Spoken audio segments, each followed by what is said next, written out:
And a welcome here to Wake Up Call with Dan Tortora inside the Great Lakes Honda City Studios. We appreciate you being here with us Monday through Friday from 9 a.m. to 11 a.m. Eastern Time. It is always an honor and a privilege to be here with you and to have all the wonderful guests that join us all throughout the year. I still can't believe that we jumped into a new year already. It's something that just kind of happens, and it's during football season when football crosses with basketball and the holidays, so it gets pretty hectic, and then all of a sudden we're in a new year. So happy to be here with you, thankful for all the time that we have and the opportunity to do what I love and love what I do by the grace of God. So that is the most important thing to me. Proud to be with you up and down the East Coast, the Midwest, the West Coast, and all around the globe here on youtube.com and facebook.com, both /WakeUpCallDT, and on wakeupcalldt.podbean.com. So however you're connected with the show, we thank you for tuning in with us all around the world. And of course, we've had the opportunity to cover the college football playoff for many years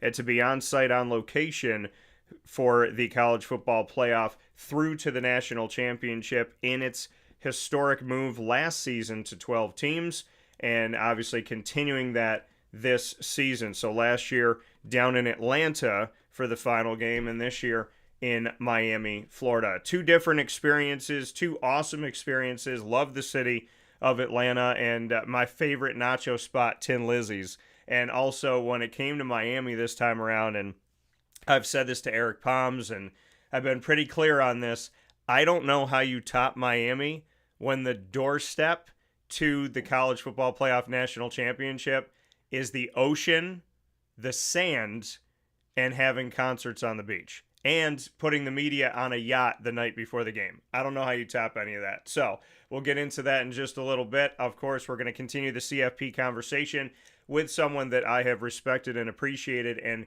as you all know that watch and listen to the show, when we talk about the group of and power, which I can't stand those monikers, whenever we speak on elevating and seeing the ACC, the SEC, the Big Ten, the Big 12 wanting more out of themselves, going and hiring coaches, I say, why do they always go to the American? How come they always seem to pick from that specific conference? And Justin Fuente is one of my main examples, if not my first example, of the American and all of the success that they've had, the teams that they've had, and the coaches and the caliber of those coaches. We met when he was at Memphis, carried on to Virginia Tech, and then, but God being God, crossing paths with people, and you don't know you're going to see them when you see them, to be able to now get to catch up with Justin Fuente again. He'll be on the show in just a moment. He is now the College Football Playoff Senior Advisor for Football, and of course, a longtime college football head coach. And in hour number 2, around 10:15 a.m. Eastern Time, we'll follow our path to the draft with Will Nixon, Syracuse and Washington running back alum, was in the college football playoff with Michael Penix Jr.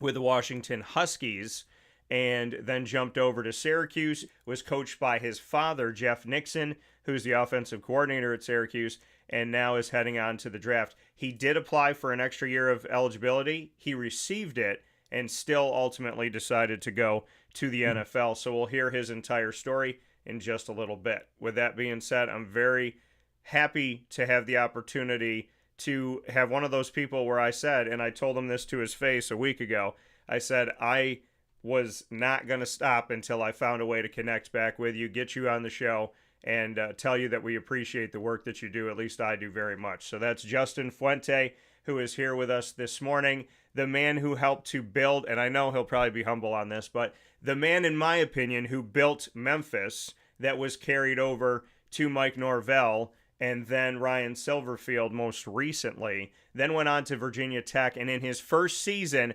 outside of Deshaun Watson having some insane receiver hand guys, could have, and I think if there was a couple more minutes on that clock, we're talking about Virginia Tech winning the ACC championship in his first year there, and is now working with the CFP. One of the best coaches that I've gotten to cover, and somebody that I've truly respected and appreciated, that I don't think gets his flowers as much as he should. Justin Fuente, how are you? Oh, and I think he's frozen here for a second, stunned by our words. But let's see here. We seem to have lost Justin for a second after that intro. There he is. So Justin, how you doing? I'm great. Thanks for having me on. It's good to reconnect. I'm glad that we bumped into each other on Media Day at the National Championship game, and we're just watching kids here in Dallas ice skate up and down the street. So enjoying the winter. Yeah, and I mean, when I want to go back to those Memphis days because that's when I had the first opportunity to meet you and really see, you as a coach. And I've said this about you and I've said it about Mike Norvell. You didn't just coach. You found NFL talent. And I kept saying repeatedly, again, when we talk about if the coaches, if the American's not a good conference, why are they always poaching their coaches? Well, on top of having good coaches in the American, we also look at the fact that there were guys going to the NFL left and right. And I kept just keeping a tab of guys coming from the American, but then specifically Memphis. And I think there was a point where it was like 5 or 6 running backs alone were in the NFL starting or in the two deep. Bring me into your time at Memphis and just building up that program. And I mean, how do you have an eye, you and your staff, to find guys that not only could play college ball, but I mean, is it a coincidence to you, or is it something that you saw that brought in so many NFL talented guys to Memphis? Yeah, it's a good question. It's an interesting study. I think first of all, when we got there, everybody was, people associated with the program wanted to know how we were going to beat Ole Miss and Mississippi State on recruits. Yeah. And I was like, we're not. Right now we're trying to beat Arkansas State on recruits. They didn't really like hearing that, but my thought process was that we needed to out evaluate some of those people in order to find good players. And the good news was the location of Memphis. There are so many good players in the southeastern part of the country. Yeah. And what I'm talking about is getting down into Mississippi, getting down into rural parts of Alabama, and really getting on the ground and finding guys that we thought could be really good players. And then what happened was we proved our competence. And then kids that were local that did have other opportunities, but really loved the city of Memphis. Tony Pollard's one of them, but really loved the city of Memphis, felt like it was justifiable for them to stay home as opposed to go somewhere else. I mean, Sam Kraft was the first player that was from Memphis that really could have gone a lot of other places that stayed home, Yeah. which paved the way for guys like Tony Pollard. Tony's parents run a barbecue shop in Memphis. I mean, Tony is tried and true Memphis, but we had to prove our competence for him to justify being able to stay here or to stay there in Memphis. And that kind of fed on it. And then we found some kids in rural parts of Mississippi and Alabama that wanted to come to the city Yeah. and play football. We got a little lucky. Paxton Lynch was an accelerator for us. Yeah. Um, he was not highly recruited and turned into being a first round draft pick, which we did not know that obviously when we recruited him, but just worked hard and developed, and that accelerated the process. I think that was already a good process, but that certainly lit some fire. You talk about Tony. I didn't know that about Tony Pollard, that his family had this successful barbecue business. So to justify staying home, and I thought that that was an interesting take that you said that when you came into Memphis, they said, "How are you going to beat Mississippi State and Ole Miss?" And you said, "No, no, no. We're working on Arkansas State and trying to do that." What was it that recruits were telling you? Was it simply winning? Was it simply showing success on the field? What was it when guys started to say, you know what, now we have a reason, coach, to stay at home? Well, I think the connotation around the program was changing slowly. And I mean, it had been pretty negative. And the people that deserve the credit for that, in my opinion, are the administrators. When we came into Memphis, mean, they had basically hit rock bottom. I think they'd won 5 games in 3 years before we got there. And it was very much a like, listen, coach, we don't have infinite resources, but whatever Yeah. resources we do have are at your disposal to try and get this thing straightened out. And we did have some people that, some wealthy people that continued to support us. Our first year we won 4 games. Our second year we won 3 games, and then we won 10. But they continued to support us. They believed in what we were doing, and I think the negative connotation around or the negative perception around the program began to change quickly. That first of all, we wanted our kids to work hard, but we loved on them. I mean, we wanted to take care of them. We had kids from all sorts of different backgrounds, but we wanted this program, the Memphis program, to be the best thing in their lives, the most stable, the most consistent, the most hardworking, but also the most rewarding thing in their lives. And we had a really good core group of kids that I don't know if they would have stayed had the environment been the way it is now. But in that current environment, they stayed. Yeah. They were young and they were hardworking and they had great character. And we just tried to build around them. And we really tried to go out of our way to not take any jerks because we knew it was going to be hard and there was going to be some ups and downs. And ended up surrounding that good nucleus with really positive influences. Yeah, you said a lot of things in that, Justin, and one of the things that you said, and now that we're talking, I'm literally going back to like we used to be on teleconferences together because they had the American teleconferences. But when you talk about having a good nucleus and you speak on we didn't take any jerks into the program, there's this thing of like talent over everything. I'm not an end justifies the means guy. I'm not like a, hey, bring in whatever you can to win a championship, even if it's a giant virus. I want to go into to you saying that you said like we didn't take jerks. So in what I understand that to be is if I found a talented guy who was going to be a problem in my locker room or a problem in the community, I'm not bringing him in. Why did you make that decision where other coaches would say, I don't care who he is, I don't care what he does, as long as he can play football, we're bringing this guy in? Well, I wouldn't say that we were 100% in that. Like we did make a few evaluation mistakes, but for me, my mindset was this is first of all, they're not going to have a good experience because I'm going to demand that we do things a certain way. And if that's not for you, we need to get that out in the front end because Yeah. you're not going to like me and I'm not going to like you. And that doesn't mean you have to be perfect, doesn't mean you can never make a mistake. But I think getting that kind of out, like this is how we're going to do things and how we're going to operate.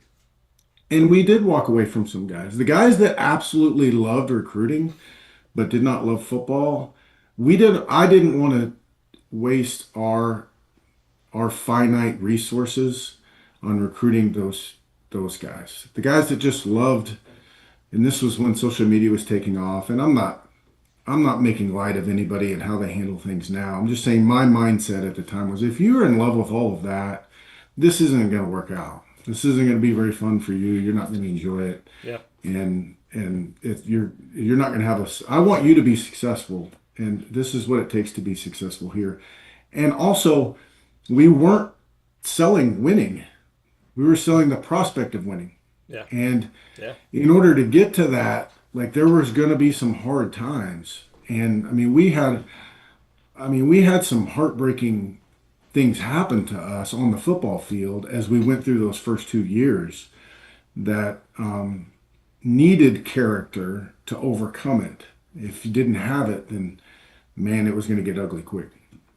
Yeah, and as you went through those moments and you're building this program up, like you said, you have a way about how you coach, and if you care about social media, if you care about this and that, like this is not going to be the place for you. If we fast forward to now, and Justin Fuente is a head coach at any program, and there's NIL, and there's the transfer portal, and there's this constant realignment, coaches are not abiding by their contracts, players are not abiding by their contracts, people are suing the NCAA that have already finished up their eligibility. There's constant free agency, millions of dollars are being thrown at 17-year-old kids. How would you coach through right now? I don't know. Like, I've got a lot of respect for the guys that are in it now Yeah. and what they have to deal with. I think it maybe caters to a little bit different skill set than what I had now. Maybe I wouldn't be as good a fit in today's day and age. Maybe I could adapt to it.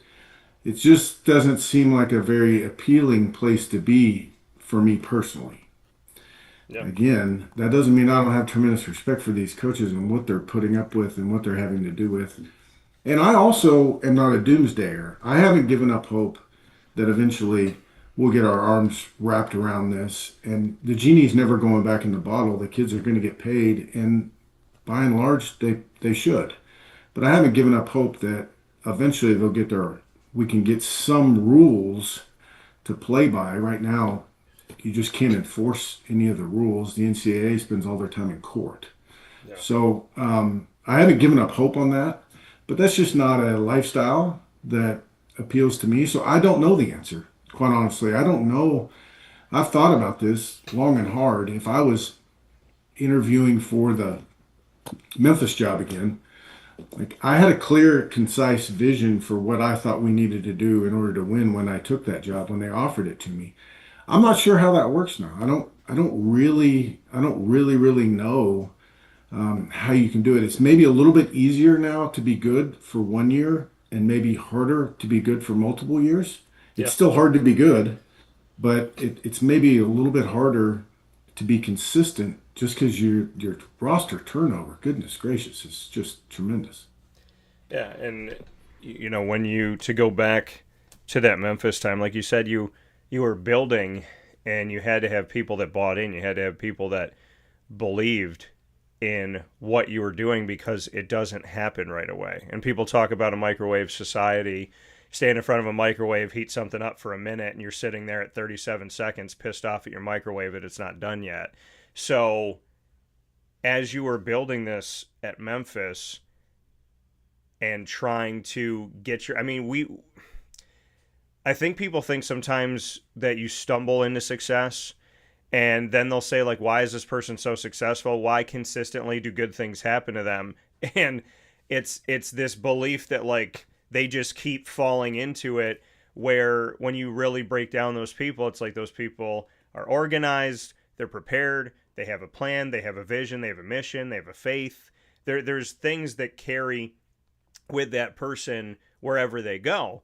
And I don't feel like people just stumble into it. So for you and your staff and the student athletes that were at Memphis, yes, it takes time to build something, which people don't understand, and they need to, because the real world dictates that it does take time. When you win 7 games in your first 2 seasons at Memphis, and then you win 10 in year 3, people think, oh, wow, that was just a good year. Must have had good players that year. Must have had a good schedule that year. They don't think about the fact that these plans were laid, this foundation was laid in those 4-win and 3-win seasons. So bring me into how success isn't accidental, and what you saw in those first 2 years that helped to breed what you had in year 3. Yeah, I think the interesting thing coaches are faced with, or probably anybody that's in charge of a business, is you have your vision, and you're for lack of a better term, selling your vision. You're committed to your vision. But finding the balance between tweaking your vision and abandoning your vision, Yeah. like, to me, that's important. Like, well, I really wanted it to look like this, but it's probably not going to look exactly like this. It needs to look slightly different, as opposed to, I want it to look like this, and now before I know it, it's something unrecognizable. To me, that was the thing. Like, and having people around you that can help you with that was incredibly important for me as a first-time head coach, to be able to say, for me to be hard-headed and say, no, it's got to be like this, it's got to be like this, and then to maybe have an older coach come in and say, yeah, I understand what you're looking at there, Coach, but maybe maybe you should back off that just a tad. It Yeah. was important for me to have people like that that can help you so that you got to keep them moving. And one of the things that we did, and I don't know if this is right or wrong, like, when you play a football game, it's you win or lose. And for us, it became when we were not very good, but working hard, and I believed heading in the right direction. I had to find ways to celebrate even if it didn't result in a win. Winning was the standard, but Yeah. we had to find a way to really make the kids feel good and highlight when they were doing things the way we wanted them to do it. It had to be cool to do the right thing, Yeah. and Yeah. trying to find ways to do that, I think, was important as we went through the difficult times. How did you do that? How did you get your student athletes in a loss to be excited about progress? What did you do? Well, maybe, we would have a video in front of everybody where we would highlight, great effort or intelligent play. One of the things that we had, in my opinion, was that we were early on, we were emotionally immature. As soon as things didn't go well, we resulted into, we reverted back into losing football demeanor. Like, we would commit penalties. We would just do silly things that good football teams don't do. Yeah. So trying to highlight when we did not do those, even if it was in a losing effort, I thought was important. The other thing we did is we had what money we did have, and we made a leadership lounge. And, like, basically, if you were one of however we determined what our leaders were, like, you got access to this lounge, and it had video games and couches, and you could escape Yeah. everything else, and only you could go in there. And we tried to identify those guys and let them stand out as positive examples and reward them the best we could, whether their workout shirts were different colors, like they were black as opposed to blue or whatever, just to try to, Yeah. again, facilitate that as we move through it. And I think, and obviously, I mean, that shows it, right? If you walk by the lounge and you don't have access to it, and somebody else does, well, now you want it. And if you see, the drip, as they call it, you see somebody walk by and it's like, man, all their practice stuff looks better than mine. It's the crazy thing, and I understand it's subtleties and things like that you do, but Justin, I come from this world where I wasn't given a nice shirt because I worked hard.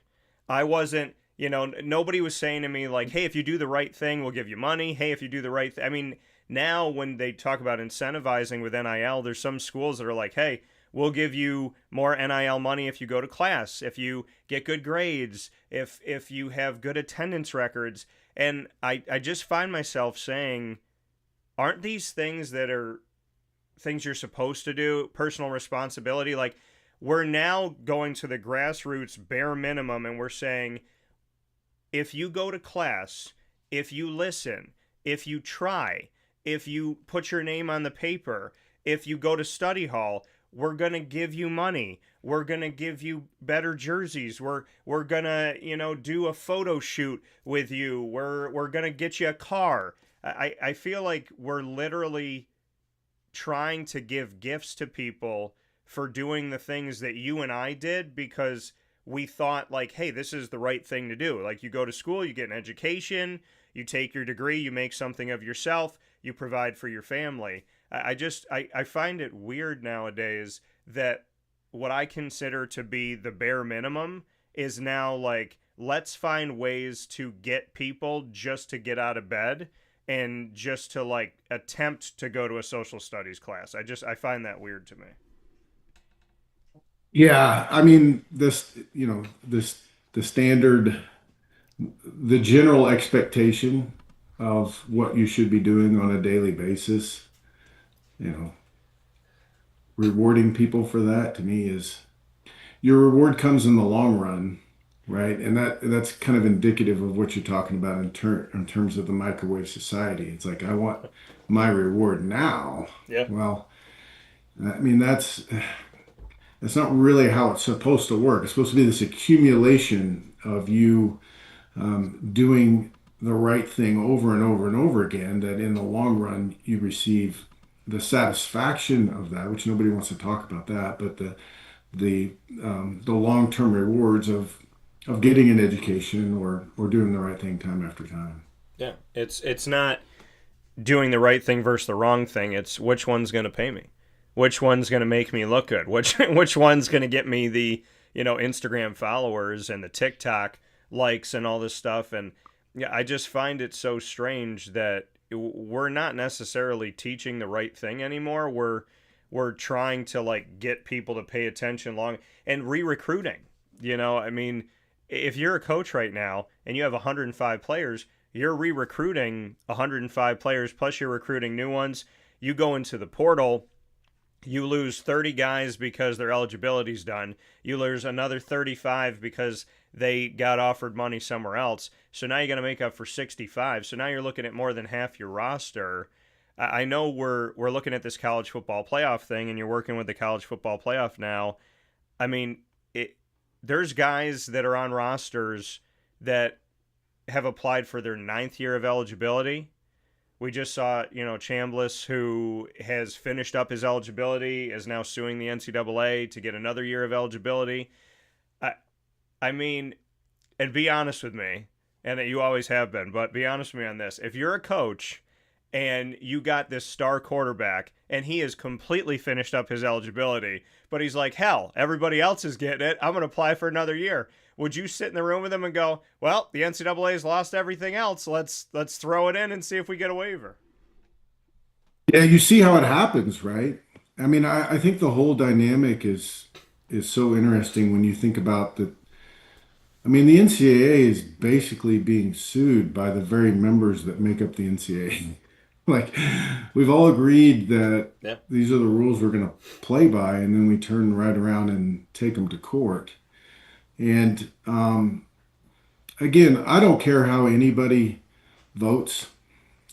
I'm not. I pay attention to all that stuff, but people are more than welcome to live and think how they want. But when the NCAA has to go to one of the most dysfunctional group of people on the planet, the United States Congress, and beg for their help, that means they're in trouble, and Yeah. that's I mean, they just need help. And there's a bunch of things out there which we don't have to get into the weeds on all that kind of stuff, but they're just been neutered in their ability to regulate the sport through the courts. And until they get some protection or some ability to enforce their rules, or some other entity gets the ability to enforce the rules, these things they're not slowing down. No. And I bring this up all the time. I made a prediction 8 years ago, and I said on the show, 5 to 10 years from now, if the NCAA continues to go down the road it's going down, punishing people differently for the same crime, this NCAA will either look drastically different or it will fail to exist. And that being said, 8 years ago, and saying in 5 to 10 years time, once we hit the 5-year mark, I was like, uh-oh.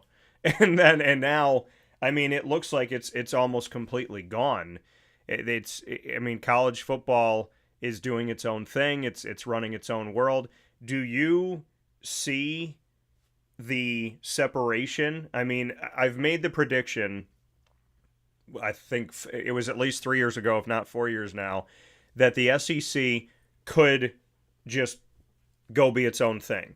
The Big Ten taking the 4 West Coast teams, in my opinion, was the Big Ten saying to the SEC, hey, whatever you're trying to do, let us be a part of it.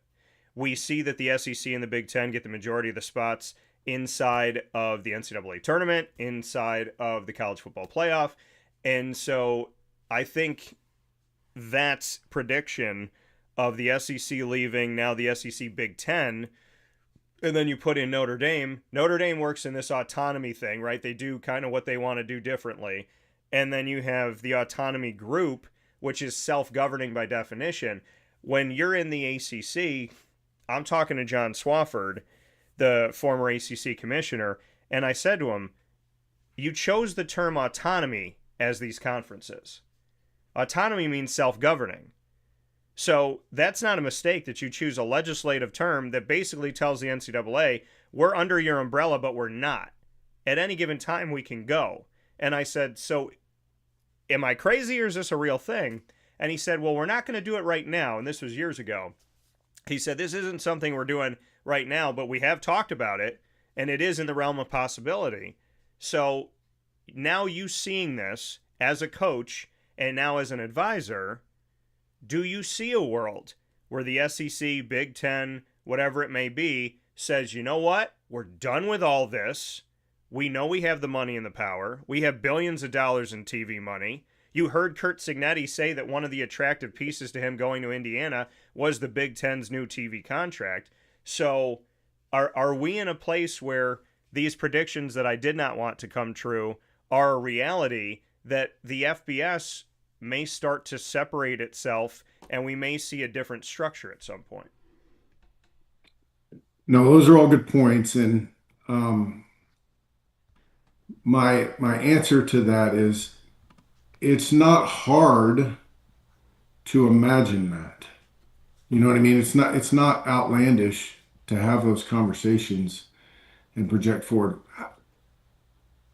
If I was put on the spot to make a prediction, I wouldn't. But I would say some sort of shift somewhere is on the horizon. That's just me as a fan. That's not me as a CFP employee. I'm not privy to those conversations. I'm not in there with, when commissioners are having these conversations. There's not very many people that are in there when they're having these conversations. But it's not hard to envision that at some point something has to change in order for that. Doesn't necessarily, I haven't given up hope that the NCAA can't still be a part of it. I sit on I'm a non-voting member of the Football Oversight Committee meeting, and it's been an enlightening experience for me. So there's a lot of really competent people in there that quite honestly have their hands tied behind their back trying to fight a battle. Yeah. But it's not hard to envision a large scale change, whatever that looks like. I don't know if that story is yet to be written, but I don't imagine that it can continue to go down the road that it's going without something happening. Yeah, and I mean, you coached in the ACC when you went on from Memphis and the American to Virginia Tech. I, again, will preface by saying I don't think you got the credit you deserved. Automatically had success at Virginia Tech. Obviously, Coach Beamer did a lot of great things. You came in, you worked your tail off. You had a lot of talent.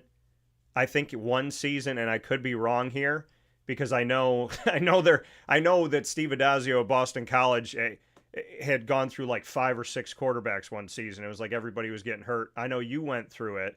And I think I was on a teleconference call where you kind of got to the point, like, answering a question saying, like, what are we supposed to do? Like, we can't help if we're losing these guys. So when you reflect on Virginia Tech, how do you feel that whole experience went for you, being a part of the autonomy group, being within one of those conferences, and, being in a place that had won in the past, but had not won consistently? And I feel like when you came in, which happens a lot with coaches, where that could be a 3-win team or a 10-win team, but when you come in, Fuente better win every season, all the time, ACC championships. And I just find it wild that Mike Norvell, that, followed you at Memphis, he went into Florida State and the fans were like, well, if he doesn't win, he's terrible. And I was like, calm down. I just spent 4 years with him at Memphis. He's going to recruit well. He's a good coach. He has something special, in my opinion, that you haven't had there right now. So just let him bring that in, be quiet, and let him work. And, I mean, when I reflect on Virginia Tech, I don't feel like the record really shows what you tried to build and what you tried to do there. And I kind of feel like when you finished up, it kind of was just like a quiet into the night moment where you were there, and then there was the shift. And I feel like you have the right to kind of reflect on that, because I don't like, Coach, that so many people speak for people, especially coaches and student athletes. So I'm going to let you speak for yourself on Virginia Tech. Well, I appreciate that, Dan. That does mean a lot to me. I mean, I have a lot of fond memories of my time there. Some great people. I really enjoyed living in Blacksburg. My kids enjoyed it. Um, my wife enjoyed it. It was beautiful. Um, we enjoyed the college town experience. Um, they have a great fan base. They have a fan base that deserves um, a winning football team. And when I say winning, I don't mean barely over 500. I mean, they have a fan base that deserves really good football. And if what I have read, and I don't have any internal knowledge, the people I do talk to back there, I don't ask them about any of this stuff because it's not my business. But if what I've read is true and they're going to make a concerted investment in the program, Yeah. I think they've hired a great coach, that they have a chance to go compete the way that that fan base deserves for them to compete. Um, you know, so much changed in my 10 years as a head coach. The entire game changed. And from when I think about my first year at Memphis to my last year at Virginia Tech, and plus COVID was in the middle of it. Yeah. And I had several opportunities to leave Virginia Tech for other supposed better jobs, and I didn't. And I don't regret that at all. Um, I don't honestly. I'm comfortable with it. Um, if I was to do it all over again, would I have made some different decisions? Absolutely. Like, I can't help but evaluate it myself and think about, like, some staffing things and some other things that I would have done differently. But what Virginia Tech did provide me was what I wanted, which was a chance to coach big time college football in a big time environment and also live somewhat of a normal life. I just Yeah. I was never drawn to the star part of all of that. I just didn't want to go coach at a place where I couldn't go out to eat or couldn't go to my kids' games if I had a little bit of time off. So that was just my quality of life was really high. The only thing I didn't like about Blacksburg is it's 15 hours from my parents. Like that was the only criticism I had. Yeah. So I mean, again, I'm proud of the things that we did. We could have done some things different. We could have done some things better. But we also did a whole lot of good things, and I'm proud of the interactions I had with the players and the staff. And it is what it is. I haven't, when I got out, I had opportunities to stay in and lead other programs, and I just didn't want to. And that's got less to do with the current environment and more to do with the lifestyle it requires. Yeah. For me, I've got 3 kids in school, and man, I have really enjoyed going to their volleyball games and being involved in their lives. There's probably times when they wish I would go back to coaching and get out of their business, but that's part of being a parent. So I'm at peace with it. Well, and that was the thing, is when you and Virginia Tech parted ways back in, the 2021-22 season, that was my thing, was, did you want to come back? Because I think about guys like yourself and Steve Adazio and, Jimbo Fisher, guys that were in the ACC at a certain point, but, people that I got to be around, talk with a lot, and get to know. And I also feel like the game yearns for people of character and value and morals and just actually caring about the kids. And I'll get to a point in a second here about one of those coaches that I think is still doing it. But you said you had other opportunities to go other places while you were at Virginia Tech. You get those phone calls, right? And then you get those phone calls after you finish up. You said you like the lifestyle of being, going to volleyball games, being with your kids, being a part of their lives. Did you know when you stepped away in the 2021-22 season that was going to be it? Like, how did it kind of come about that we're here in 2026? Did it kind of just like, I don't want to take this, I want to take some time, I'm going to take a year off and see how I feel? I mean, how did the road go that we're here now, that you didn't do it maybe in that moment? Then you get a phone call in 2022 and you go, I don't know, right now it's not the right fit. And then we're here. Like, how do we get here that we're not seeing you on the sideline? Yeah. So it was like a 2-year deal for me. Like in 2019, we had a really good team and we lost our last two games. We lost to Virginia for the first time in forever in a high scoring game. I don't remember what the final score was, in a really close game. And then we lost our bowl game to Kentucky in a really close, like on the last play of the game, basically. Yeah. And to win, I can't remember. We won 8 or 9 games that year, but we were really close to being really, really good. And we had everybody coming back. And COVID hit. And COVID, again, I'm not making excuses, but it was a nightmare. Like, again, and I'm not getting into the political part of it. I'm just saying, like, for us operationally, everything that was going on, Yeah. how it was like, it was just it was a beatdown. And Yeah. and then the 2020-21 season, like we thought in 2020 we were going to be really, really, really good. And so it was like a 2-year deal there. Where in 2021 we were just pretty average. Like we finally got our feet underneath us defensively, but offensively we were just pretty average. And so when I was let go, man, I felt like somebody took a 2,000-pound safe off my back. I mean, and I came to Tulsa and I told my kids, I said, listen, like, you guys have been to a million football games, but you haven't been with me. And if there's one thing your dad can do is he can get free tickets to football games. So I called Oklahoma State. Oklahoma State, this ended up being Lincoln Riley's last game at Oklahoma. And so I drove the family. We were staying at my parents' house in Tulsa. I drove the family to Stillwater. We watched Oklahoma State beat Oklahoma. It was just a wonderful family time. Didn't really care who won, but just a wonderful family time. Yeah. And then I had a meeting with an AD for about 3 hours about a job. Mm-hmm. And I still talk to this AD. Great, great guy. I really enjoyed our conversation.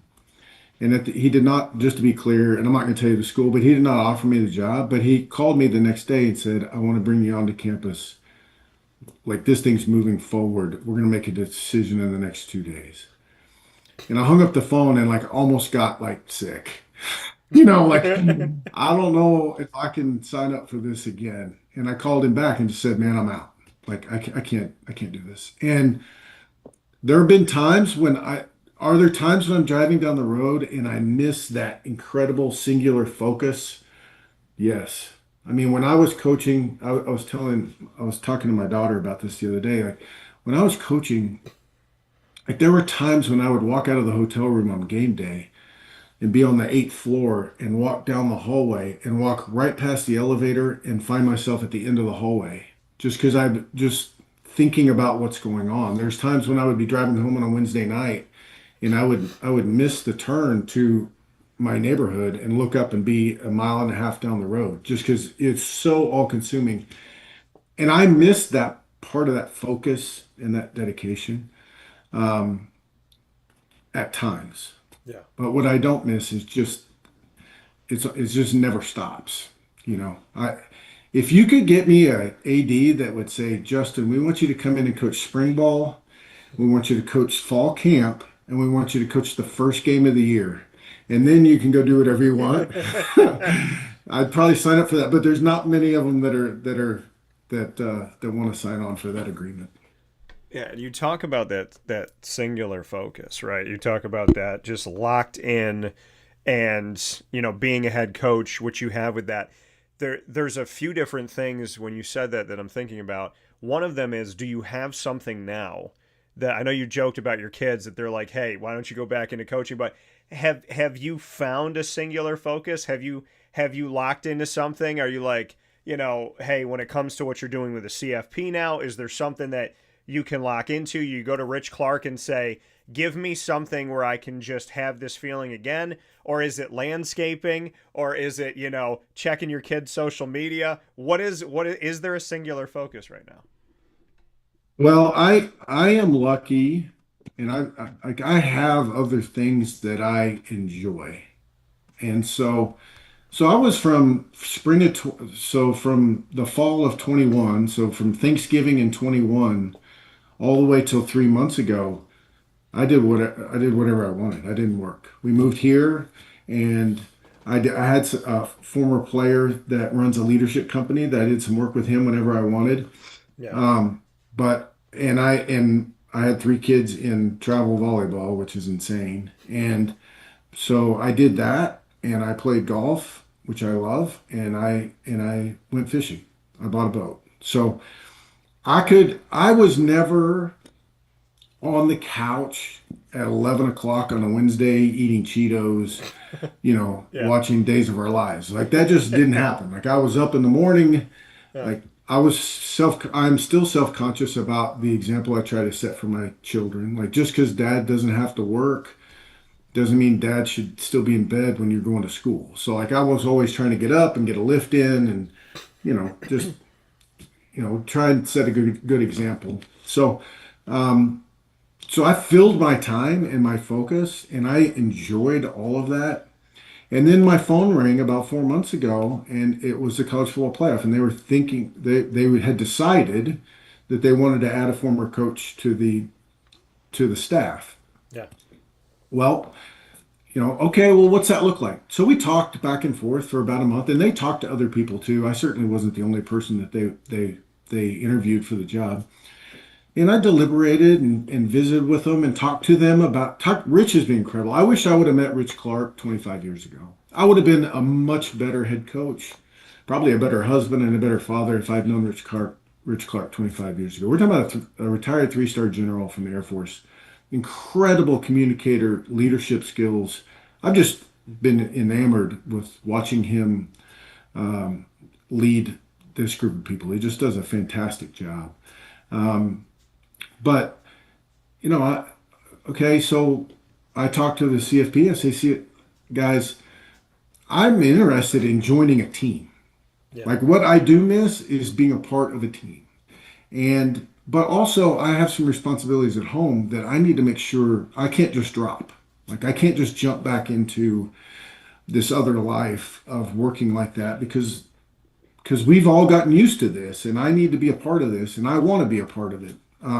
So we kind of figured it all out, and it's been wonderful. I'm excited to be a part of it, to get to be a little bit involved in football, to get to peek behind the curtain a little bit, and also still I haven't played as much golf, but I still get to handle the responsibilities here at home that I thoroughly enjoy. I genuinely, again, not to get on my soapbox, but I genuinely enjoy watching my children do their activities. Not because I think they're Division One athletes or because I think they're going to play in the Olympics or because I think they need more playing time or they need to get more shots or they should be set more or that they should none of that. Like the coaches here love me because I don't talk to them. You go coach my kid, I'm going to make sure they act right, they show up on time, they Yep. better be a good teammate, and because they are, I enjoy watching them play. So I've thoroughly enjoyed that. I guess if my kids were all out of the house, I may look at it differently. But the fact that they're still in the middle of all this, it's been very fulfilling. Well, yeah, and like you said, I mean, you want to live in both worlds now. You still miss pieces of college football, but you love the fact that you've gotten to get involved with your family. And I think that's what any coach of any merit has ever said to me is, I just like going to a game. I like the opportunity of just being able to sit with them. And I mean, I remember guys that I've called, like Mike Houston, and, he would just say to me, like, dang it, Dan, I love the fact that I got to go to a basketball game. I'm at a JV basketball game today, and I love it. And there's something to be said. I remember Scott Schaefer got hired out of Syracuse, and he's the D coordinator of Maryland for like a month, and then he wasn't. And you're like, well, what happened? And I love Scott, and I love his family, and I can't say that this was exactly his mind because I wasn't in his mind. But I said, if you know Scott and you're around Scott long enough, it was like he jumped from one job to the other and then realized my wife is going to stay in Syracuse because my daughter is finishing up her school there, and my son is right outside of Syracuse playing football. So what did Scott do? He left and he went and spent time with his family, took a year with them, and watched his son play football. And you can never simulate that. Right? I mean, that's something that they got to do that he wasn't going to be able to do. So you talk about being the college football playoff senior advisor for football. What is that? What does that mean day to day for a guy who still gets to go to volleyball games, still gets to golf, maybe fish a little bit? What is the college football playoff senior advisor for football? Yeah, so it's a interesting thing. The good news and bad news of the job is nobody's had it before. So we're not constrained by previous definitions. Yeah. The bad news is nobody's had the job before, so we're figuring it out. I get to report directly to our executive director, Rich Clark, Yeah. and there are some things that I'm in charge of in terms of, like, we instituted availability reporting, which is essentially injury reporting this year. We instituted an independent medical observer program. I'm direct conversation and with the officials. Like for the first round this year, I was in. So we have collaborative replay in the CFP, and the headquarters for the technology we use is in Pittsburgh. So I was in there with Steve Shaw and Dean Blandino for the first round, which was really, really fascinating. I think it's something I'll probably continue to do, because if there is something that happens, Rich is the mouthpiece, obviously, for the CFP, Yeah. but Rich is being pulled in 8 million different directions on game day. He's traveling, he's got all these connections and all these things that he's trying to do. And, if there was something that would be controversial or something, being in that room and being able to convey the messages that are being from referee talk to normal lingo, that sort of stuff. So I get to sit in the selection committee. I think we're continuing to figure out how I can help with that. That's been an enlightening thing. It was, it dawned on me that when I was sitting in there for the first time, like in my mind, I was super excited to go in there, and then from a selfish perspective, and then also it dawned on me that I'm not on the selection committee. So like they don't like it's not my job to weigh in on any of the teams or anything like that. Basically, the CFP staff's job, and Rich heads this up, is to keep everybody within the rules. So keep them kind of in the lanes and keep from driving the car off the road. So and then we're continuing to develop it and figure it out as we go. When you sit in the room of the selection committee, which has been 13, sometimes it's 12 people. It's not a lot of people. And they're trying to figure this thing out. I spoke with Rich Clark about it just a little over a week ago when we were coming off of this national championship and we were out in Miami. And, he spoke about the parity of teams and how things are so much closer now. But he said, we have former players, former coach. Like, we have people in this room that have intelligence, and they come from different places, because you hear from the outside looking in, they're like, whoever's in that room doesn't know football, doesn't know this, doesn't know that. That's the conversation that you get. You got to sit in the room. So this is a room that so many people want to be in. Paint me a picture of sitting there and listening to these conversations of these people trying to determine the 12 schools where they're going to be. Now, obviously, conference champions has something to do with it, but there's a lot of conversation that goes on, right? Alabama this year is in that conversation. Texas was a really good 3-loss team. Notre Dame versus Miami, I think, was the easiest decision in the world because they had the same record and they played each other. But some people, wanted to discuss that and all that. So when you're physically sitting in this room, paint me a picture of essentially getting a VIP ticket that almost 0% of the world will ever have. Yeah, I mean, I guess the first takeaway I had from sitting in it is I feel infinitely better about the integrity and the process and the people that are in that room than I did before I ever sat in that room.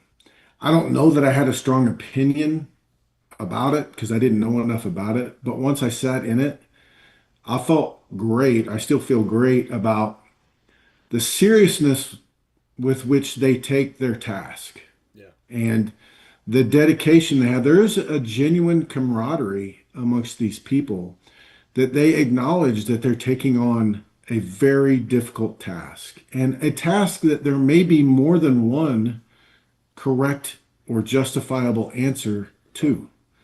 When you look at it, like at the end of the year for any given year, normal, rational people can justify multiple different outcomes.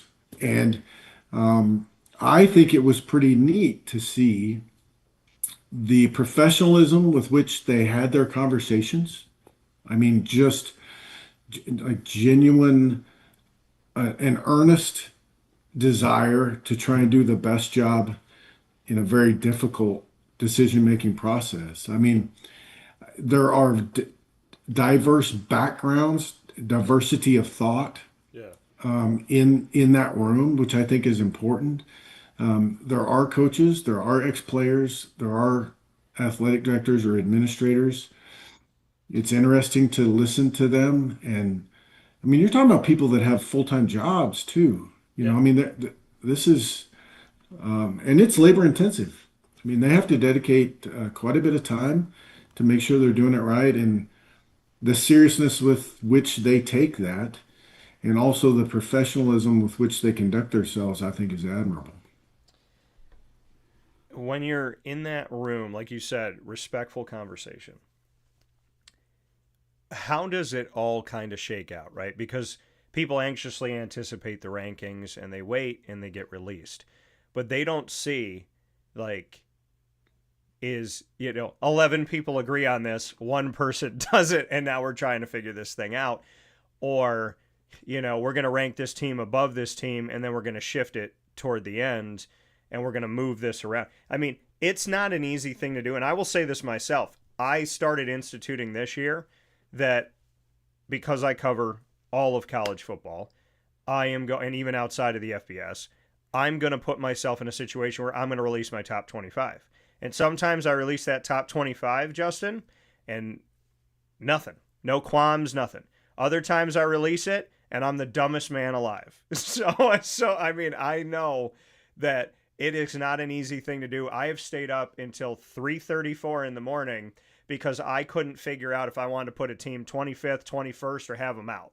So when you're in that room and you're sitting there, how are these discussions going? Is it Rich kind of going, okay, hey, this is, these are the teams that we have in the top 5. Are we going to shift in? Like, how does it kind of break down? Because they have to go through so many pieces, so many elements, and so many things. So how long is a typical meeting of the mind, so to speak?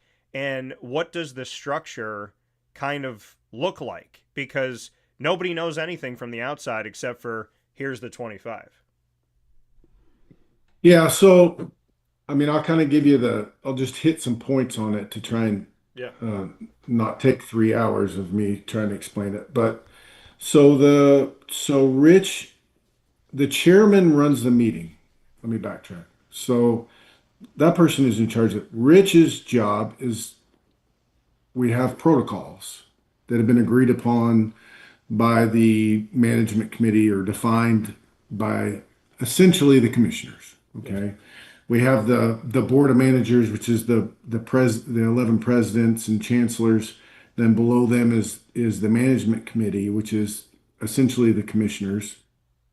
And the management committee basically, again, I'm overgeneralizing this a little bit, basically handles the day-to-day decisions, and the CFP implements those decisions. And so Rich's job is to keep them in the lines with in terms of what they're allowed to discuss, what they're allowed to consider, that sort of stuff. Yeah. The chairman, which was Hunter Yurchich this year, basically runs the meeting. And I've been told this. I've never sat in the NCAA selection committee basketball committee meetings, but I've told that it's similar. The process is similar to the way they do the basketball tournament. But everybody comes in and they enter their rankings and they have a pool, so a pool of teams, and then they go about taking those in chunks and listing those teams out, then discussing those teams, and then they'll rank the teams, and then they'll take the next chunk of teams and do the exact same thing, and then the next chunk, and then the next chunk, and the next chunk. So that goes on all day on. Let me get my days right. Sunday, okay, into the evening time, and then Monday. No, excuse me. I'm sorry. That's Monday. So that's Monday, and then Tuesday morning, they go back through the entire thing. Okay. So Yeah. on now the last weekend, I tell you right now, the last weekend they're in there till 2:30, 3 o'clock in the morning, and then back up at 6 o'clock in the morning. It's not typically like that during the first or second ranking, but the last one, Yeah. obviously this year there were a lot of tough decisions to make. It's an all night thing, but it's thorough. Now I'm talking about the statistical analysis that they have. I mean, they have access to a tremendous amount of statistical analysis. They have access to all the film. Okay, so they all have the iPad and they can watch either the coach's copy or a pared down TV copy. Yeah. And then they have they have the conference reports. So the conferences present reports and to give some context to what has happened. I mean, all these things are already known, but like if a quarterback didn't play the second half of a game and the conference feels like it's important that the committee know that, then they know that and everybody shares it. And so it's pretty fascinating, but they just take it. It's kind of like I always think of how you eat an elephant, one bite at a time. They just take it chunk by chunk, and they matriculate their way down the board, and then the next day they go through the whole thing over again.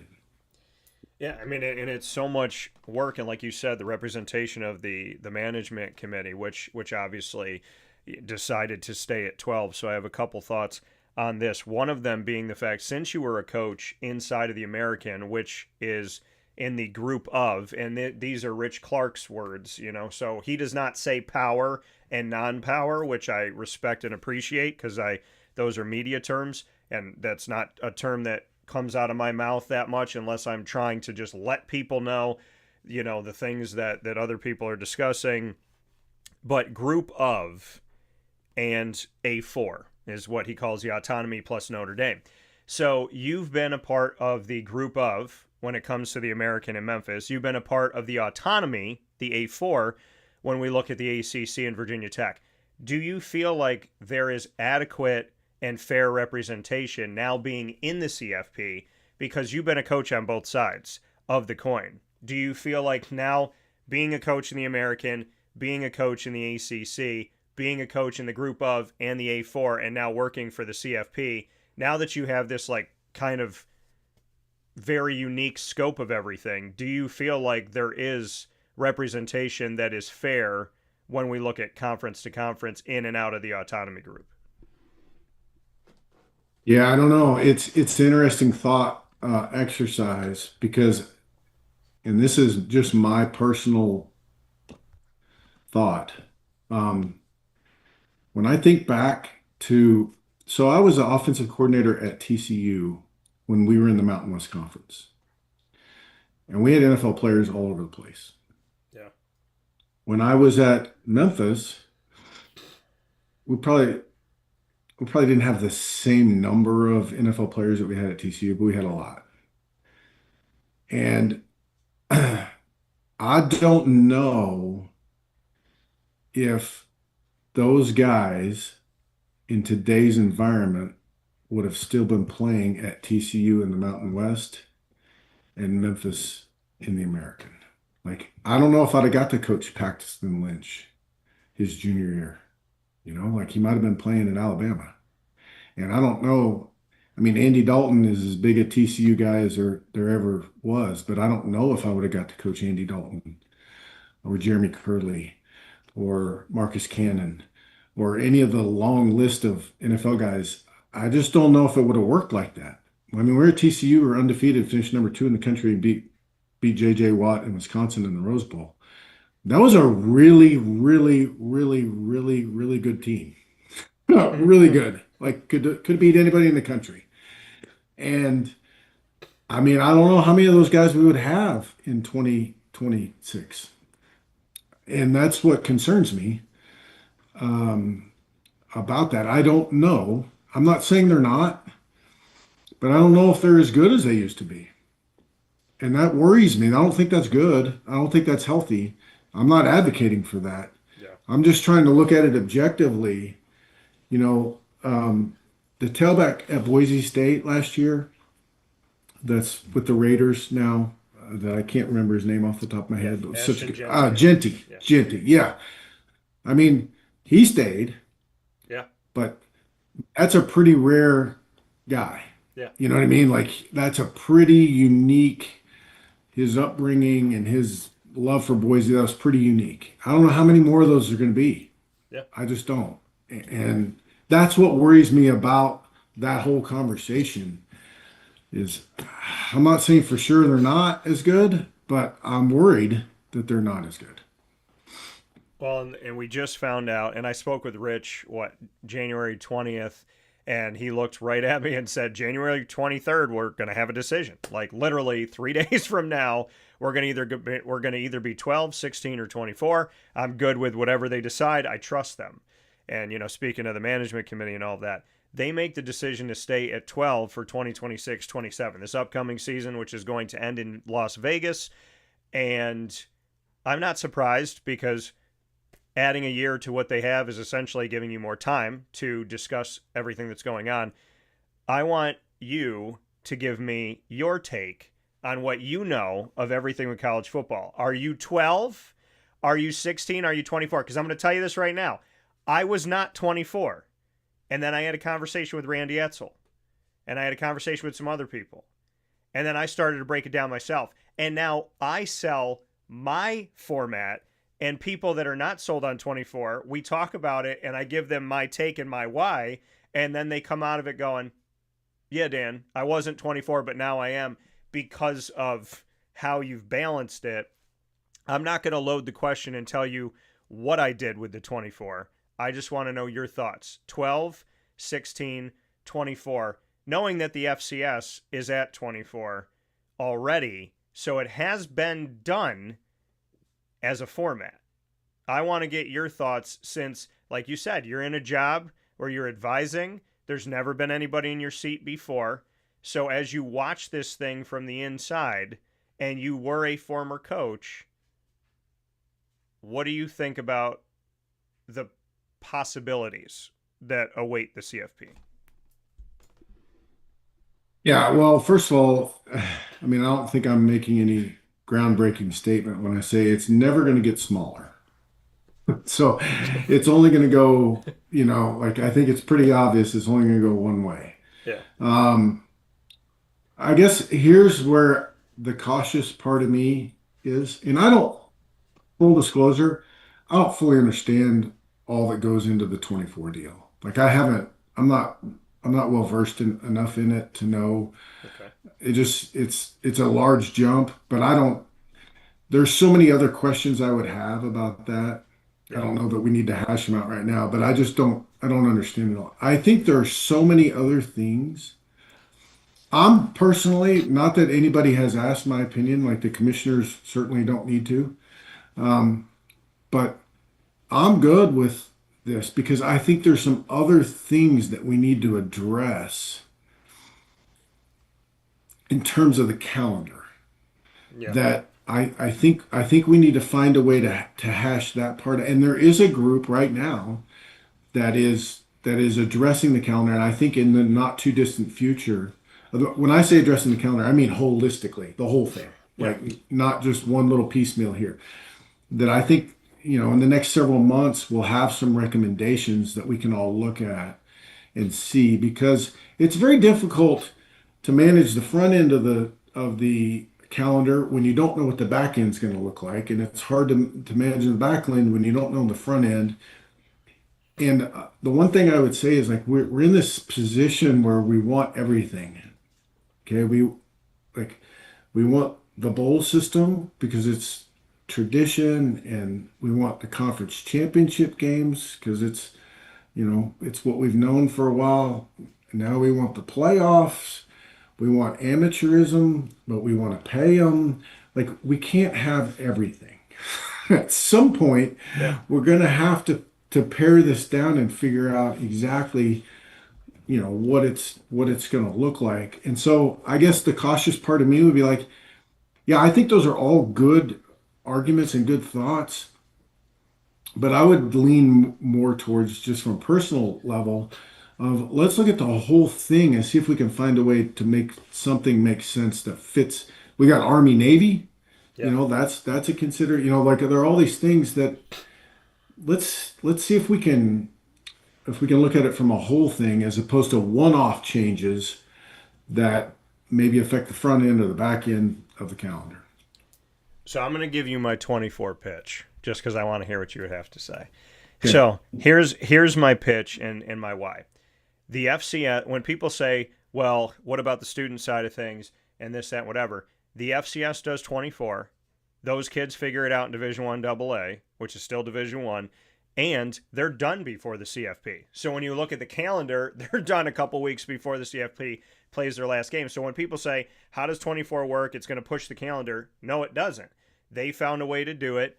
And so there's that argument that I put in favor of 24. Here's how I break down my 24. And this comes down to what the commissioners and Notre Dame, by the way, UConn has no representation. They're going to have to join a conference at some point. But when we look at 10 commissioners in the FBS plus Notre Dame's AD, this is what I would say. If we want to preserve, like you said, conference championships, and we want to preserve having fairness in the FBS and actually regarding the 10 conferences and not just 4, you go to 24 and you give an automatic bid to the 10 conference champions.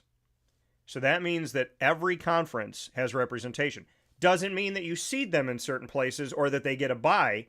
None of that's on the table, but that everyone has a place. So you got your Sun Belt, you got your Mountain West, you got your ACC, you got your SEC, you got your, Conference USA, and so on and so forth. So 10 spots of the 24 go to conference champions. Now we've preserved that the regular season matters, the conference matters, being a champion matters. So that takes care of that. Now you have 14 at large. That doubles the field right now of at large with 12, where you have 7. So if you have 14, now you're looking at, where do you put everybody? It opens the door for Notre Dame, because I know that that's an important part of the conference. I still think they need to win games, and I still think they should join a conference. And the CFP could make this thing really easy by saying you either join a conference or you don't qualify. And now all of a sudden Notre Dame's in a conference. I think they'd be in the Big Ten, my opinion. But take the 14, and I broke it down in the final CFP rankings. If you take the 10 conference champions and then you try and find 14 at large, you're taking almost the majority of the top 25. I was down to the 20th and 21st ranked team. You're going to get to 22 teams, and you're going to be sitting here going, do we even need 23 and 24? So I think 16 makes 12 more of the same. I don't think it changes much. I think 24 preserves the regular season, preserves the conference champion, preserves the FBS, preserves all 10 conferences, gives a path to Notre Dame, and doubles your at-large bids to the point where you're going to have more than enough. And now, based on seeding and matchups, you could have had JMU play Tulane, which means one of these conferences will actually have a CFP win. That's my argument. We still play 12 regular season games I and a think conference championship and a 24 team playoff. I think at this point you could look at playing maybe 10 games, maybe take a couple off the top, something of that respect. You can shorten the regular season.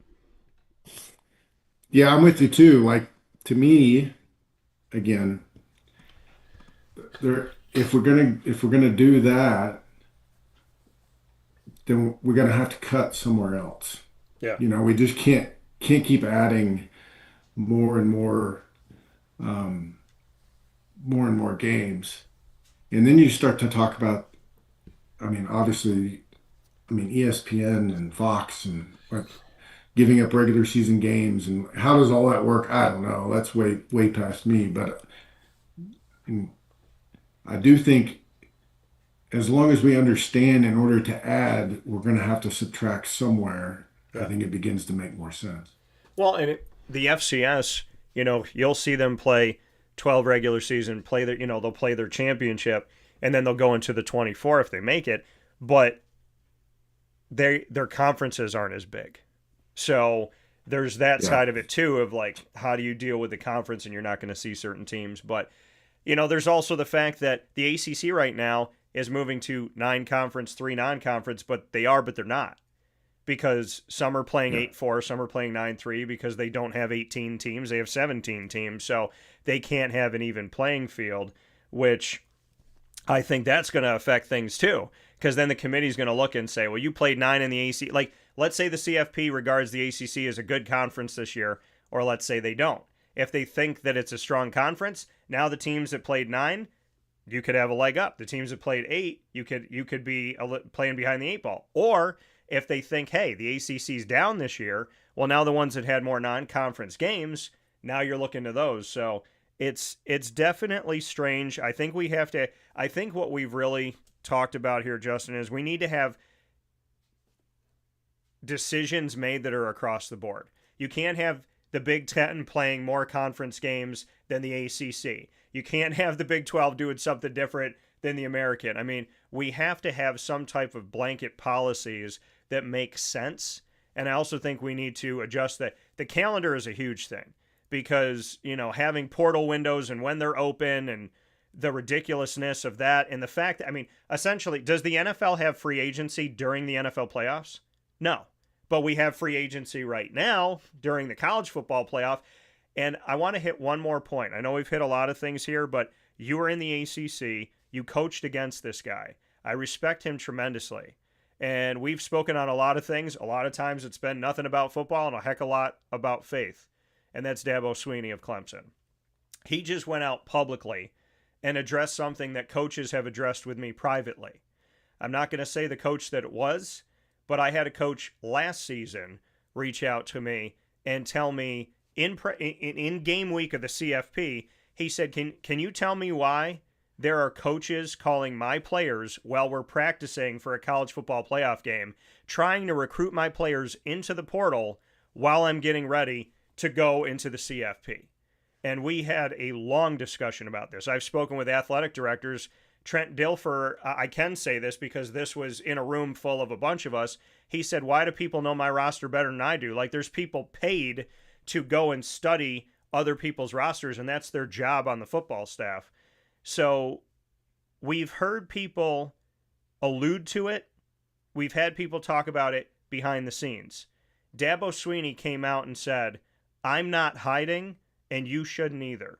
What are your thoughts on the fact that NIL and the portal were supposed to be mutually exclusive, but now one is being used to coerce the other into happening?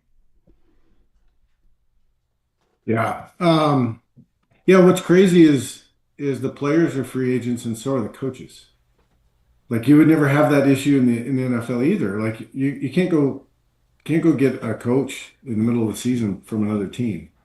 But in regards to the tampering, um, I mean, I really, really enjoy Dabo. Okay, like I have a tremendous amount of respect for him. I think he has good insight. I don't always agree with everything Dabo says, but I have a tremendous amount of respect for him. And um,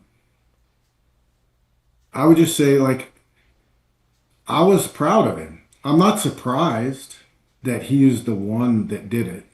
Yeah. Um, Ditto. I do hope that this is a gateway to um, I don't know if it's more people doing what Dabo did or if it throws some more caution out there to some people if they pump the brakes because they think they may get put on blast for doing, allegedly doing these types of things.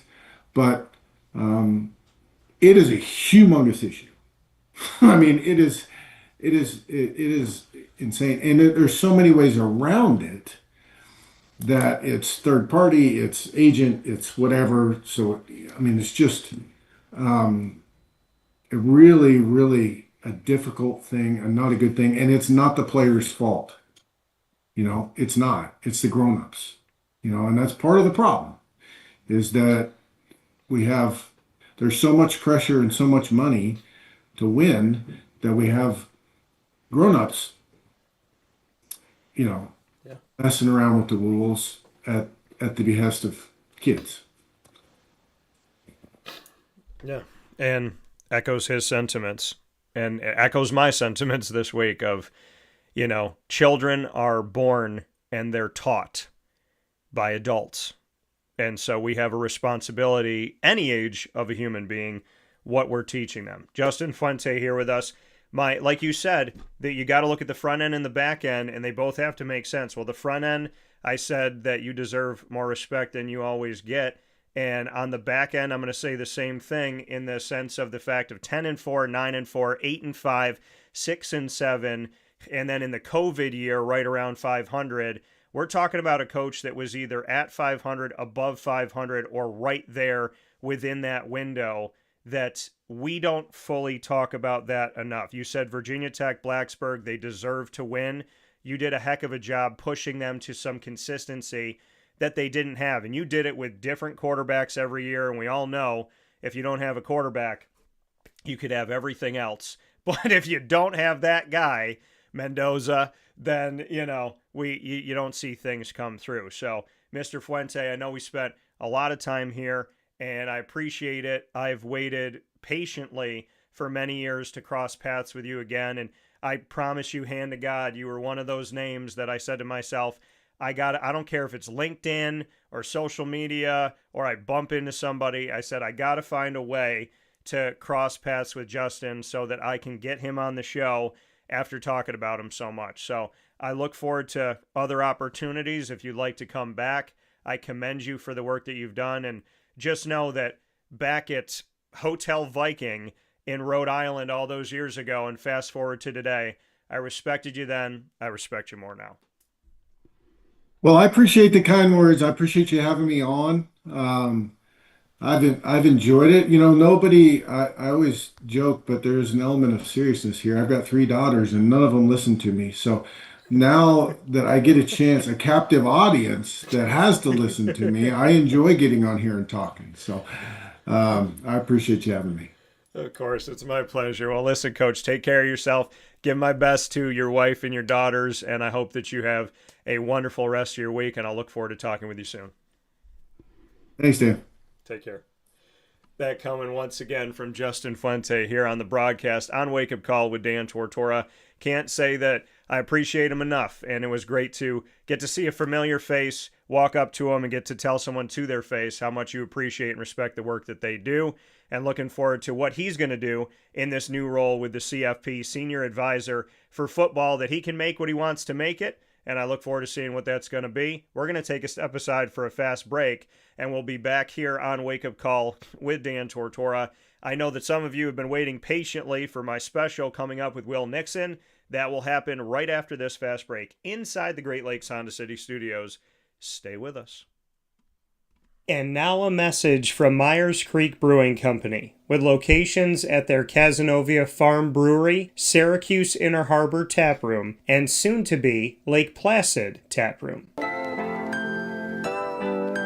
Well, I think first and foremost, the Feldmeyer family and our team are extremely passionate about what we do. We care very much about what we do. The Feldmeyer family is always investing. Our taproom management team, our brew management team, our marketing management team, and all of the team members that get after it every day, they leave it on the field. They put their heart and soul into it. I know for a fact that everyone that works at Myers Creek wants to be there, and we want them to be there. You know, we want them to feel good about their job. And again, if you've never been to a Myers Creek, especially to the brewery, I mean, I want your eyes to open really big. I want you to see how big of a brand this is. I want you to see where we're going. The sky is the limit, and I feel very proud of that, and I'm very excited about that. When you think of designing a menu for a brewery, it's kind of open to a lot of different interpretations. I mean, you can do American, you can do Asian, you can do Italian, and you just have to find, you know, how that meets that pub style dining experience, that gastropub vibe. And I think it's super fun for us because obviously we know that, you know, everyone in the world's going to sell a pizza or a burger or a french fry, but what can we do to be different? And what can we do to be true to who we are? We are a brewery, you know, a brew pub. So the flavor profiles are kind of all over the place. And I think it's super cool that we have a massive smoker at the brewery in Cazenovia, and we smoke a lot of our products. A delicious smoked turkey. We have barbecue ribs on Sundays. From a pulled pork sandwich to a chicken wing, you go to the Inner Harbor and you go to the Caz location and you'll find similarities in the menu, but also things that are a little different and also kind of fit those different demographics or different communities, and also hopefully just drive you to try every tap room that we have open at some point, because you get a little something different at each one. You know, we understand how hard it is to, you know, work every day and get after it every day, and when you're done at the end of your day, you want to go out and put your feet up in a good ambiance and good environment. So we take pride in that. We make sure that everyone knows that they're very much valued to us.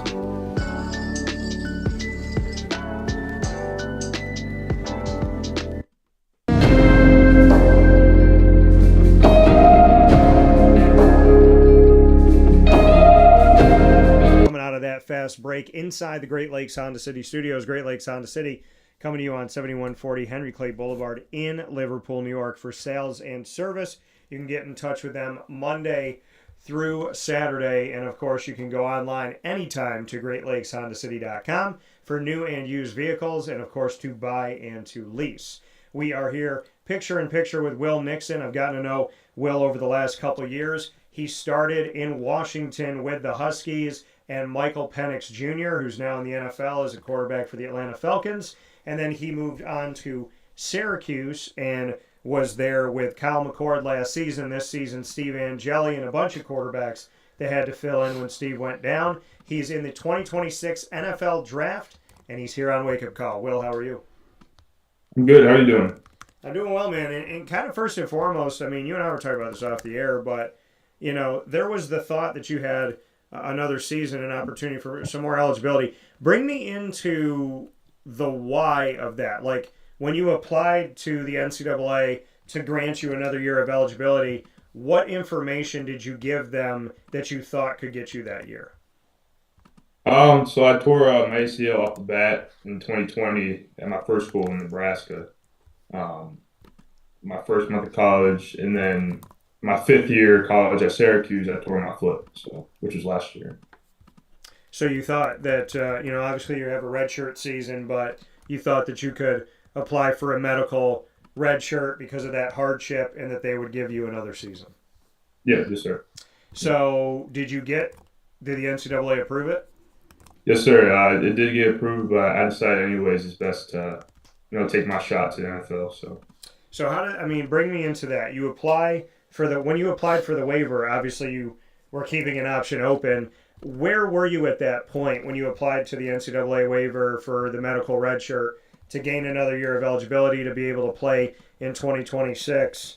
Were you 50-50 at that point? Was it kind of like, hey, this is my backup plan to the NFL, or was this like, hey, I'm applying for this waiver because there's a really good chance I could come back? Yeah, I just want to have it as a backup plan. See how I finish the season. Because I did it right after the North Carolina game. And Okay. yeah, it was really more of a backup plan to see how I'd finish the season. So. And like you said, you did it right after the North Carolina game. How quickly did the NCAA, get back to you on this? When we go back and we look at the schedule and that North Carolina game, we're talking about October 31st on Halloween. So you still had 3 more games in November to play in the regular season. So you did it in the ninth game of after the ninth game of the season. So when you did that at that point, how quickly did they get back to you? They got back to me right after New Year's. Got approved. So yeah. So, like you said, it was not a 50-50. It was more of a backup plan. Let me see how I do. What Yeah. happened in those last 3 weeks after the North Carolina game that made you believe whether I get this waiver or not, I should go to the NFL? And I just, gained more confidence. It was more so about, coming back from my previous injury. And yeah, that totally went right behind me. And, I feel great, feel confident, feel healthy. So, You get the waiver. Syracuse obviously is notified of it. Did you talk with Fran Brown when they approved it? How did you find out that they approved it? yeah, our NCAA compliance guy told me that they approved it. I mean, they approved it. And, yeah, so. Did you sit down with the staff? Did you talk to Fran at all about it or no? I know we talked about it before the season started, and at that time, I for sure didn't want to put it in and apply. So I had my dad on staff, so I really talked to my dad for most of it. So Yeah, and I mean, having your dad be the offensive coordinator and Jeff Nixon, when you got it, when it was approved, like you said, right after New Year's, bring me into, I mean, you sit down with Jeff Nixon and he's your OC, he oversees the offense, he's your coach, but he's also your dad. When did he take the hat off of coach and put on the dad hat and sit down with you and talk about this? yeah, it was more about will I be happy? Um, Really just how I'll feel next year. About doing another year of college or not, or taking my shot and being in the NFL. And yeah, he just wanted my happiness, and we both decided it was best for me to go take my shot in the NFL. So What were maybe some of the things that went into that when you were thinking of like which is a better decision? What ultimately were the pillars that made you sit here and think like I'm better off going to the NFL and building a house than I am to stay in college another year? yeah, staying in college, it takes a toll on your body a little bit. I'm a little older now too, so I felt it's time. I feel I'm developed. I'm ready to go. And again, it's also excitement on my part on moving on to the next level. Well, and you told me going into this season very plainly, you said last year was supposed to be my last year, but you got Yeah. hurt. So was that always in the back of your head like, hey, if I stay healthy through this season, no matter what, I'm going? Yes. Yeah. Yes, sir. Because I really intended at fifth year, which is the year I tore my foot, for that to be my last year. Um, and then obviously I tore my foot, so then you can't end like that. But yes, I wanted this year to be healthy all the way, and then take my shot after that. Did your decision have anything to do with kind of the mass exodus? We saw almost 30 players go into the portal. Did that play into you thinking about the future, knowing that there was running backs that went in there were quarterbacks that went into the portal, there were wide receivers that went into the portal? I mean, did that play into your decision? No, purely it was just because I'm excited to go to the NFL and I feel like I'm ready. So I know if I did, I would come back to Syracuse. If I did get that extra year, anyways. So I was never really like in the question now if I want to go to another team, but more so I'm ready to go to the NFL and I'm excited. So, So, I mean, you kind of answered it. You said that getting granted this year of eligibility, which the NCAA approved, if you were going to play another year of college, it would be at Syracuse. yeah, yes, sir. So Steve Angeli goes down. The team's 3-1. They go 0-8 after that. Did that have anything to do with your mindset? Like, hey, we don't know how healthy he's going to be. We don't know how things are going to go. I mean, it Yeah. seemed like this offense was in such a great place, and then everything kind of just stopped. Yeah, no, not at all. Steve's gonna come back, and he's gonna kill it when he comes back. I know him. I know him well. I know how hard he works, and no, I feel like Syracuse is gonna do great next year. They still have the young guys that got to play last year. Now they're developed a little bit. They got some new guys, so they're going to do great. That was never like really in the question. Again, just more so I'm ready to go. So, And why do you feel like you're ready? I mean, you and I have gotten to talk a lot. We talked when you came in. We've talked through these last couple of years. Why do you feel like this is your time to go into the draft? yeah, I mean, I got the touches I needed. I ended up I ended up I know we didn't have as much yards this year as an offense, but I ended up with most all-purpose yards for our offense. Again, I feel confident in my pass catching ability, running routes. Again, and also I take a lot of pride in being a good pass protector. So I feel like all that I'm ready to go, and every running back can run the ball. So Yeah, and that's the thing. I mean, you just said it. Every running back can run the ball, but it's those other things. And I think, former Syracuse running back LaQuint Allen Jr., he's proven that in Jacksonville, that his ability to return on special teams, his pass pro, his getting out into the open field and catching passes for first downs, and the decisions he makes as a running back, because he's so multiple, because he's so multi-layered, he's an asset, right? Because you're not getting one player with LaQuint, you're getting like three guys. So did you kind of look to something like that, knowing that he came from Syracuse, and said, hey, like, if I'm going to go to the NFL, I can't just run the ball. I got to catch it out of the backfield. I got to be a good check down guy. I got to make sure to, block for my quarterback. I got to block for my fellow running backs. I got to block for the receivers and the tight ends. I have to show them that I'm willing to play on special teams. Did you feel like you had to have all those layers? yeah, yes, sir, no doubt. I'll do everything I can, be the best player I can be, and the most valuable asset for the team. And yeah, like you also mentioned, playing special teams. That's a big part too, and I feel confident in my ability for that as well. So. And what can you say? I mean, some guys shy away from special teams. They say, like, hey, I'm a linebacker. I'm going to play linebacker. I'm a running back. I'm going to be a running back. They don't want to play on special teams. Why is the world of special teams something that you wanted experience in and you wanted to show your value? Why get out and do special teams when some guys think they're above it, I guess, so to speak? Yeah, that's just never been my character to feel above anything. And yeah, I mean, I know how valuable that is to a team. Playing in the NFL is just an accomplishment on its own. And so doing anything you can to stay with the team for as long as you can, adds value for me personally. Did you talk to LaQuint? Did you have any conversations with him about, like, hey, everything that you did, like, how much did that pay off to be multi-layered? Did you have any conversations with him?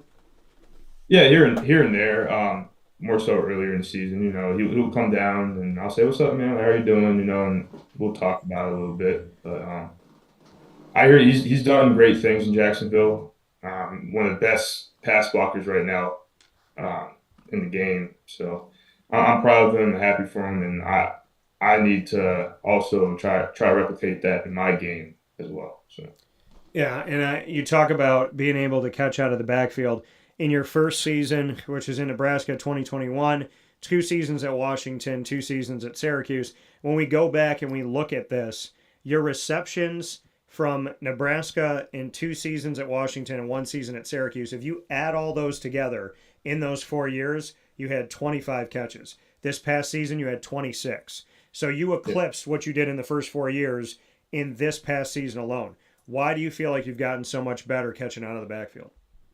It's always been there. I've just felt like in the years before I haven't been utilized all the way in ball catching, and running routes out the backfield. Like practice, I could do it in my sleep, and then in the games, you gotta wait for your time to get called for it. There's different situations that happen, and I just feel like that hasn't happened yet for me until this past season. So it's always been there. So.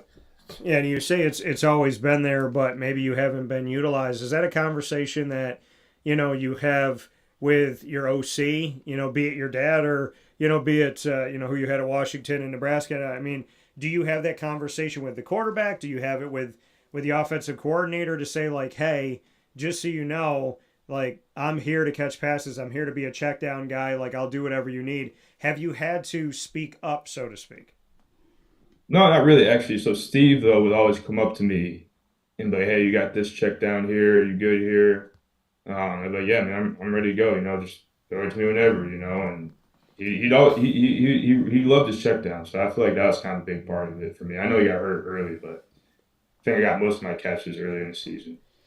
Well, and that's the thing. I mean, you went from Steve to Ricky Collins Jr., Luke Carney was a part of it, Joe Filardi, Dan Villari was there as well, moving from tight end back into that Wildcat type of formation and whatnot. So, I mean, this has been an insane season when it came to, being an offensive skill player. How did you navigate that adversity to have so much success early on with Steve, be moving the ball? We saw what you were able to do. We saw that you could extend drives. We saw that you could, get yourself out there for positive yardage, running the ball and catching the ball. We saw you on the road do some great things early on in the season.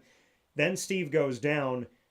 How did you navigate the adversity of not having really a quarterback consistency and not having a quarterback that plays the way that Steve plays? Yeah, I just it's a team game, and you can only control your part. And again, like football is just one of those sports where you got to do your job the best you can, so you feel motivated to keep going. And I'm a running back. My job is to protect the quarterback, run the ball, catch the ball whenever he throws it to me, and yeah, so just have to do my job. So that's how I got through that adversity, and just knowing my plays too. That's a big thing, and also make the guys feel comfortable that, hey, like you got this here. Make them feel comfortable in the offense. So after that 3-1 start, and Steve goes down against Clemson, and the team goes 0-8. NFL teams might say to you, how do you handle adversity? How do you get through tough times? How did you respond to 0-8? If an NFL GM was sitting with you or a scout right now and they said 0-8, that's tough. A lot of guys lose their heads in those moments. They kind of just, can't control themselves. Locker rooms get broken up. So if they sit with you and they say, Will, how did you handle 0-8? What do you say? I just say I'm a Nixon. We don't quit. And again, like I love football so much, and it's an opportunity to play the game no matter what, like no matter what situation you're in. And the days start becoming limited at the older I get. So especially in college. So again, just don't quit. Keep going for the love of the game. You started it off by saying I'm a Nixon. Yeah. So first thing to an NFL GM or scout on how do you respond to adversity, you said I'm a Nixon. Your family name, what does that mean, and why did you choose to say that first? I know my family. Like we never quit. Family of athletes. My dad, he's had plenty of adversity over the years. 20 years of coaching that comes with it, and I'm a part of that. It's part of the family. My mom never quits. Always tries her hardest and best for me. Because we've been through a lot as a family with win losses. And my sister, she plays soccer, and I can tell you, she never quits. So it's part of our DNA to not quit and just keep going, for the love of the game. Your dad, to go to him for a second, like you said, going through adversity. This was an adverse season. We saw Fran make changes during the season, after the season. The running back coach isn't there. The wide receiver coach isn't there. The quarterback coach got demoted and moved. Your dad's still the offensive coordinator, but how have you seen him respond to the fact that he doesn't have the same staff and he's going to have to learn how to work with new people now? He's going to have to learn how to adjust.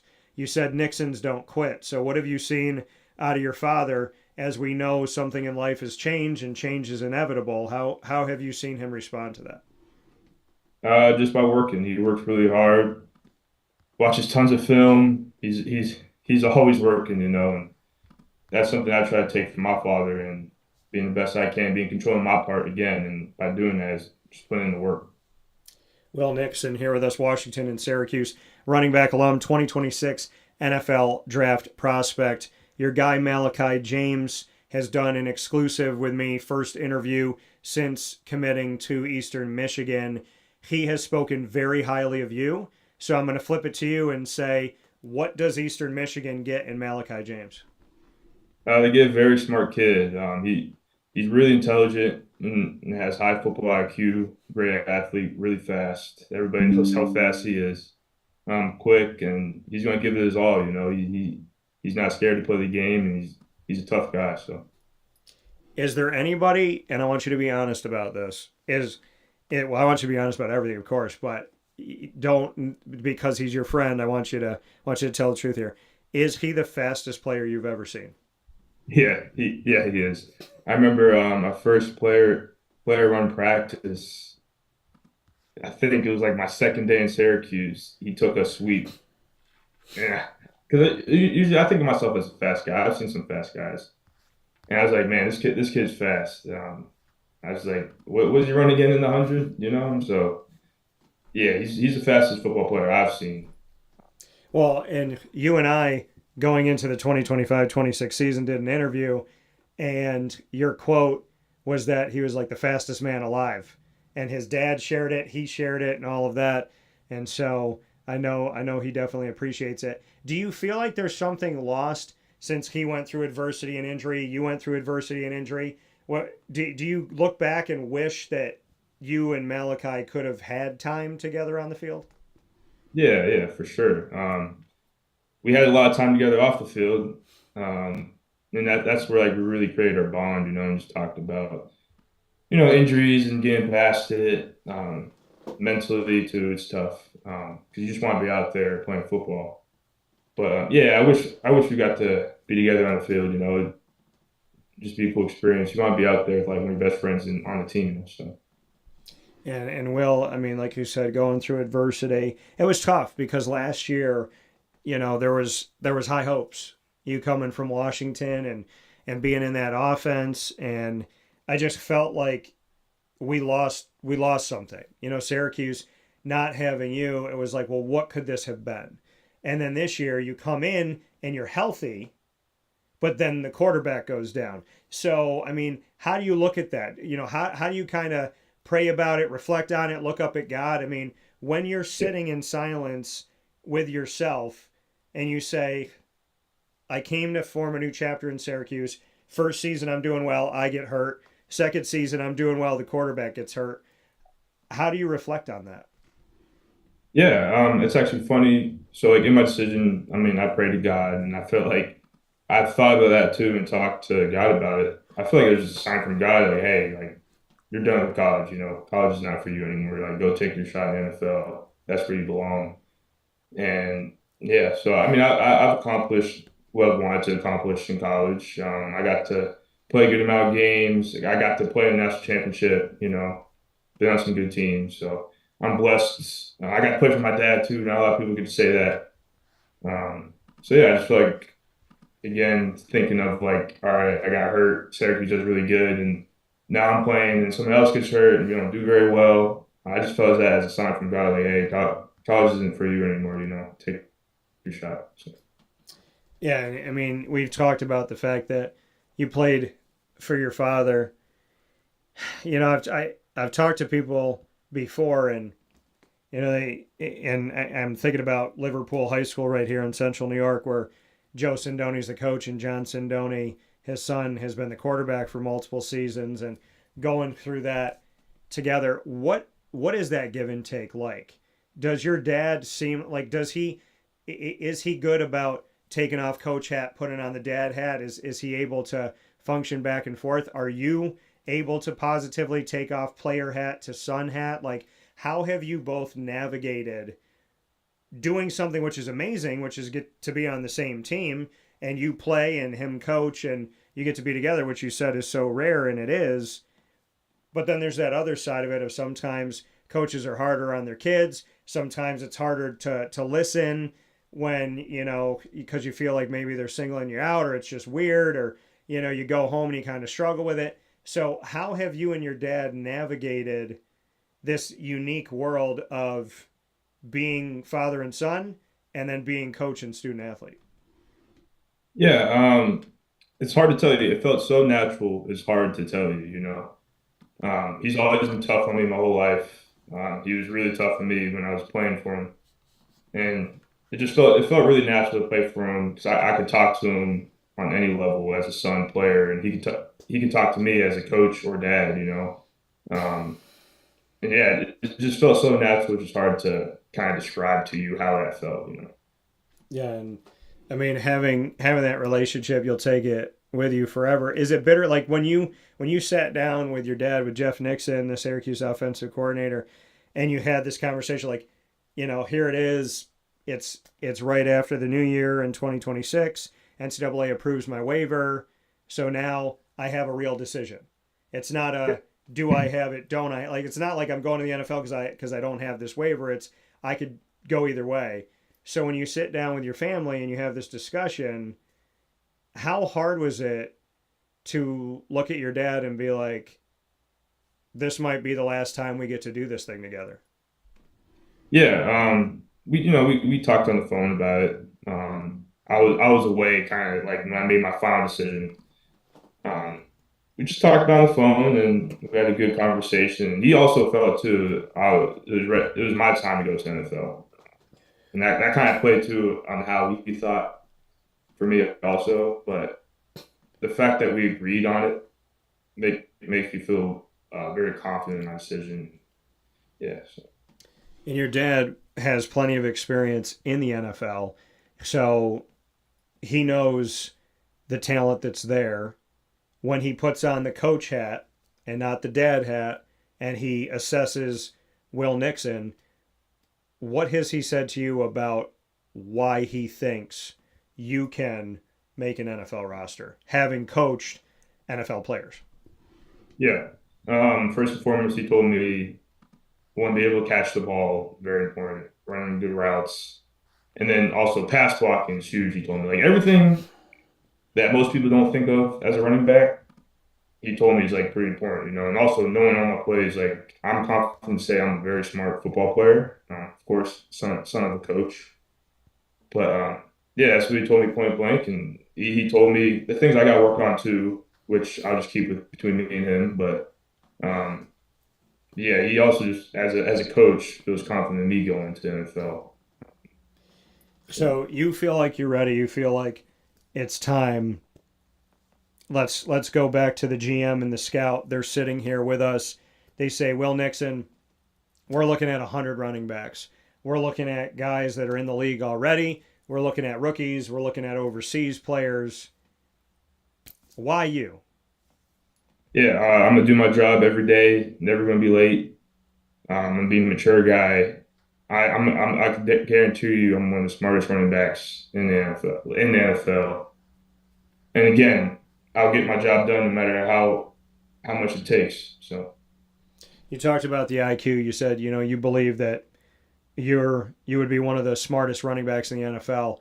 Bring me into the IQ and why you would say that.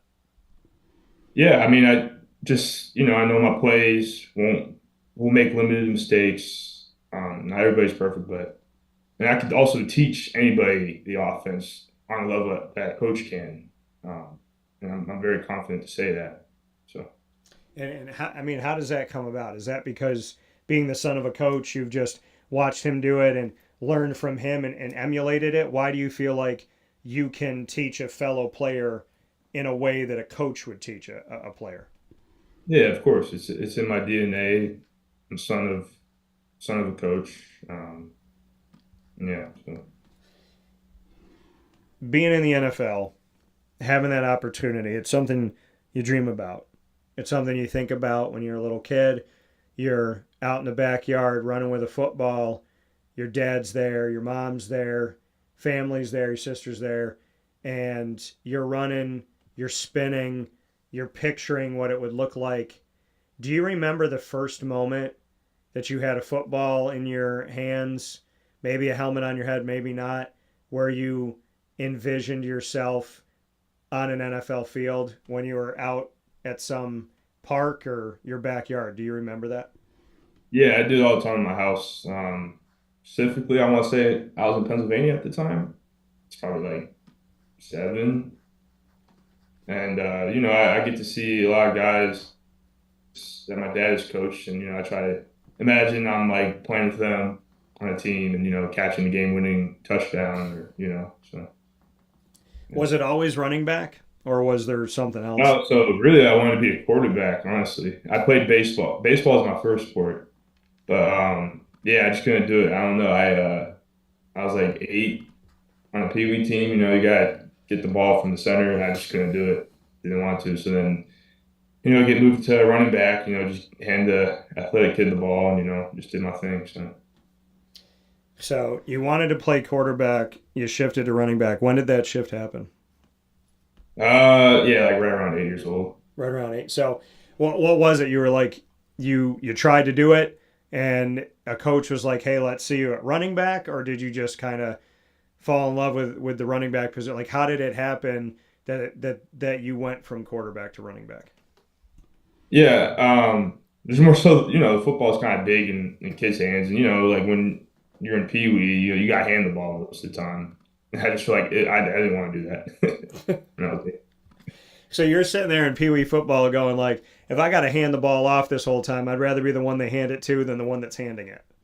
Yeah, and then you probably know I played Pee Wee football with Kyle McCord. That's how I knew him very well.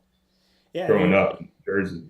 Well, and that's the thing too. Like, you worked with Kyle, and I'm going to say a couple things about Kyle McCord. I don't understand why he's a third stringer. Yeah, I mean, and I've said multiple times, Miami would be a good place for him to go because there's an opening there. And now at the end of the season, it looks like an open competition.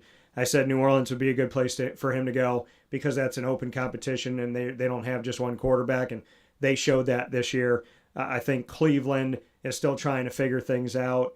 Are you surprised that there isn't a team that has looked to him to at least maybe come in, fight for a job, or be number 2? I just kind of feel like he's a sleeping giant. But you worked with him as a kid, and you worked with him in a very successful 10-3 season for Syracuse in 2024. So, I mean, what would you say about Kyle McCord? Yeah, I was very surprised. Kyle is just a natural leader, a lot of poise.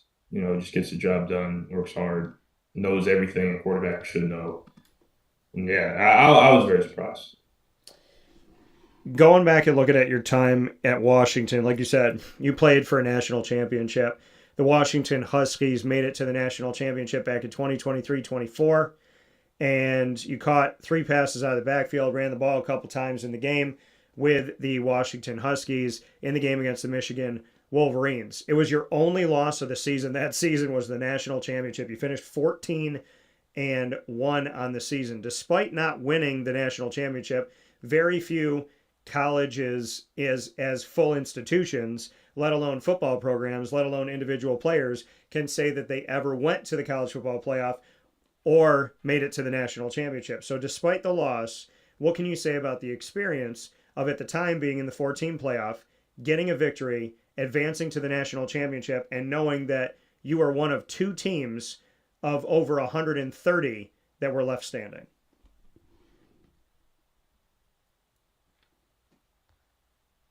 The whole year, though, that year, we were just manifesting as a team, win the last Pac-12 championship, play in the CFB and go to the national championship. And, like, when we beat Texas in the Sugar Bowl, we were like, wow, like, we're really here, And I got in probably, like, the second or third play when we played in Michigan.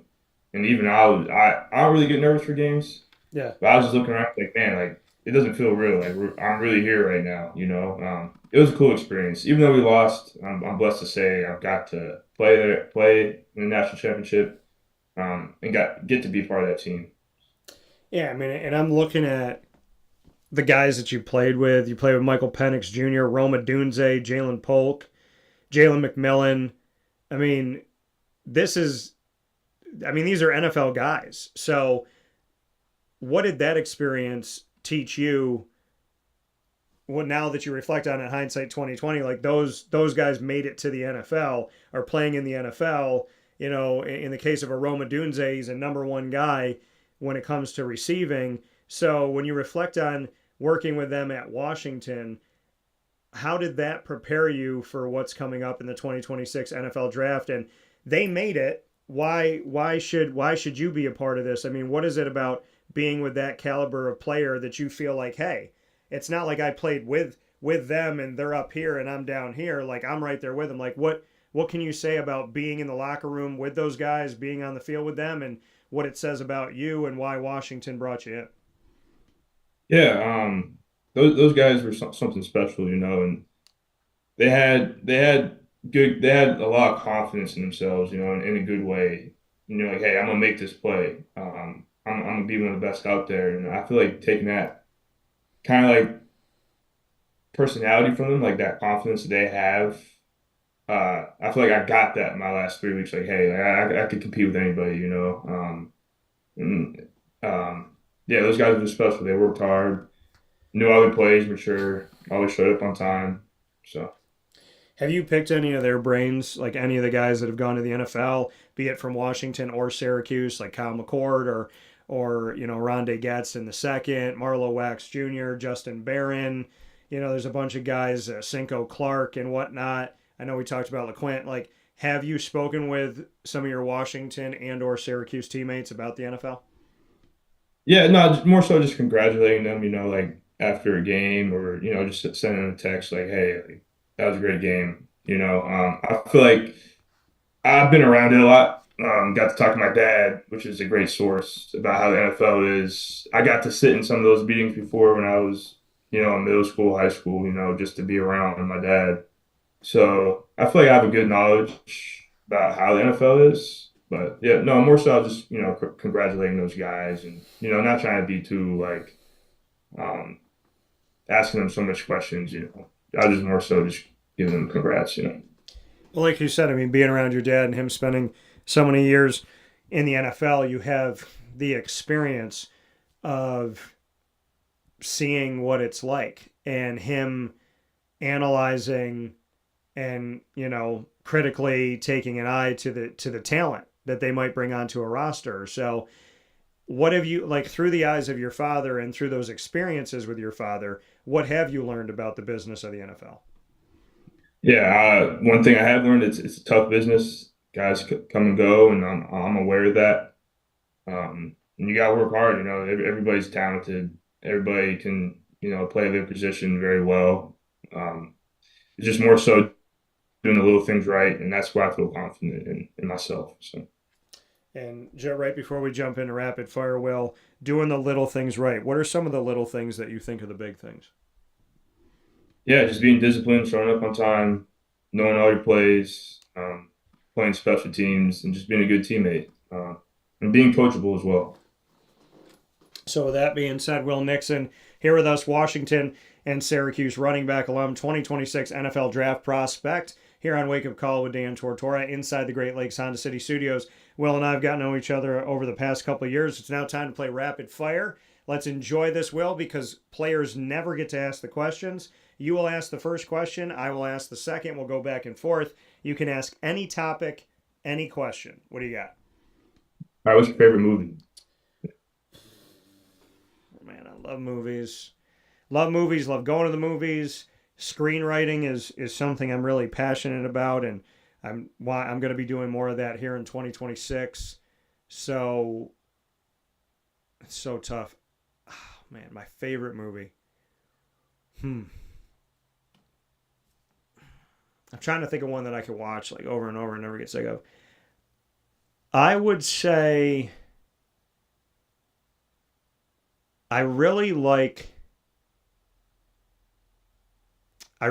Wedding Crashers Okay, because I like comedy. I like yeah, Liar Liar with Jim Carrey. I could yeah, recite that's a good one. that whole movie. I'd probably say, you know, something that plays into your world and mine, the original Spider-Man, because I never knew if Yeah, I was going to live to see him be on the screen. yeah, And that was back in like 2002. So probably that one. And the Green Goblin when he like is in Spider-Man's nightmare and he just yells out of nowhere, that still makes me jump. So like, I'll say that. My question. I'll tell you. Go ahead. I'll go ahead, sir. No, what were you gonna say? I was going to tell you my favorite movie is Spider-Man 2 with Tobey Maguire. Okay. Why this? Yeah. Why the second one? It's just, you relate to him. He's down in the dumps a little bit, and he picks himself back up, and he's back being Spider-Man. And it also shows that mind over matter, how strong your mental is, because he loses his powers because his mental strength is not the strongest at the time. Yeah. Which is crazy. My question back to you, if you and I, it's a two-part question. If you and I were in the Spider-Verse right now, I've been waiting this whole season to ask you this question. So if you or I, anything about Spider-Man, you and I are in the Spider-Verse, you have to pick me to be a hero and you to be a hero in the Spider-Verse, which includes Spider-Man and a bunch of characters. And then secondly, you have to pick us both to be a villain of Spider-Man. So what hero and villain would I be in the Spider-Verse? What hero and villain would you be? Well, that's really, really tough. That's a tough question. I feel like I'd be Peter Parker, not to be like, I don't look as myself like the main character, but like, just growing up watching Spider-Man, I look like that's my favorite superhero, Okay. And for you, that's tough. It's tough. I'm trying to think of like other heroes besides Spider-Man. I mean, there's a bunch of different versions of Spider-Man. I can see you being the noir version of Spider-Man. The one with like Spider-Noir? Yeah, Spider-Man Noir, yeah. Why? I'm intrigued. Nicolas Cage is playing that. I'm intrigued as to why you think I'd be Spider-Noir. I don't know. You kind of sound like him a little bit, but I don't know. You just give me that vibe, Hopefully that's a good vibe. Good vibe. It's a good vibe. Oh, okay, so what villain would we be? He's got a million of them. What villain am I? What villain are you? Let's see. Since you say Green Goblin, I feel like you could be like Green Goblin. Okay. That's a good villain. He's the main one. For me, it's a tough one.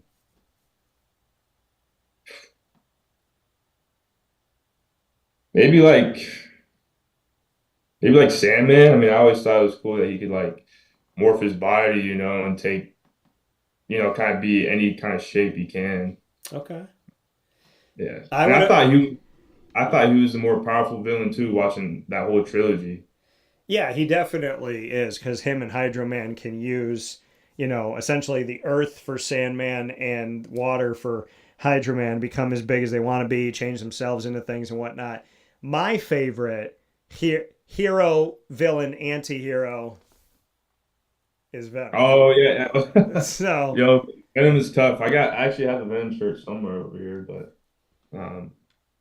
Venom is tough. He scared me in the third movie because I was like 10. I think I was around 10 when that third one came out. He just scared me. I don't know what it was. Yeah, I can actually do the voice. Like, I can make my voice sound different. And all Oh, really? that. Yeah. Oh, that's tough. So, what's your next question for me?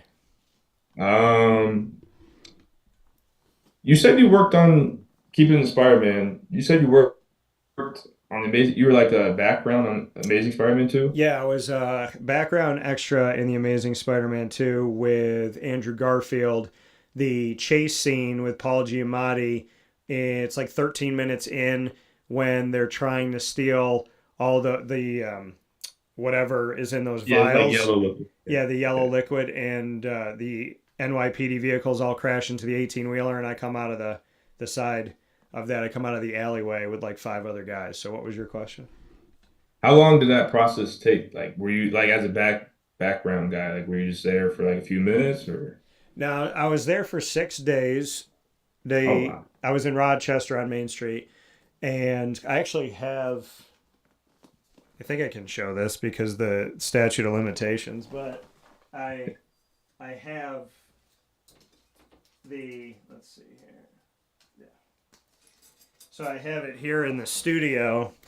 This is what they gave us for the movie. Oh, that's sick. So it says London Calling background. So because they didn't want people to know the name of the movie, they used like their subway system and put London Calling. And what's ironic is, Tom Holland, has that accent, and so does Andrew Garfield. But it was just interesting how they came up with that name. But like we had to put that on our car. I had to wear that at all times.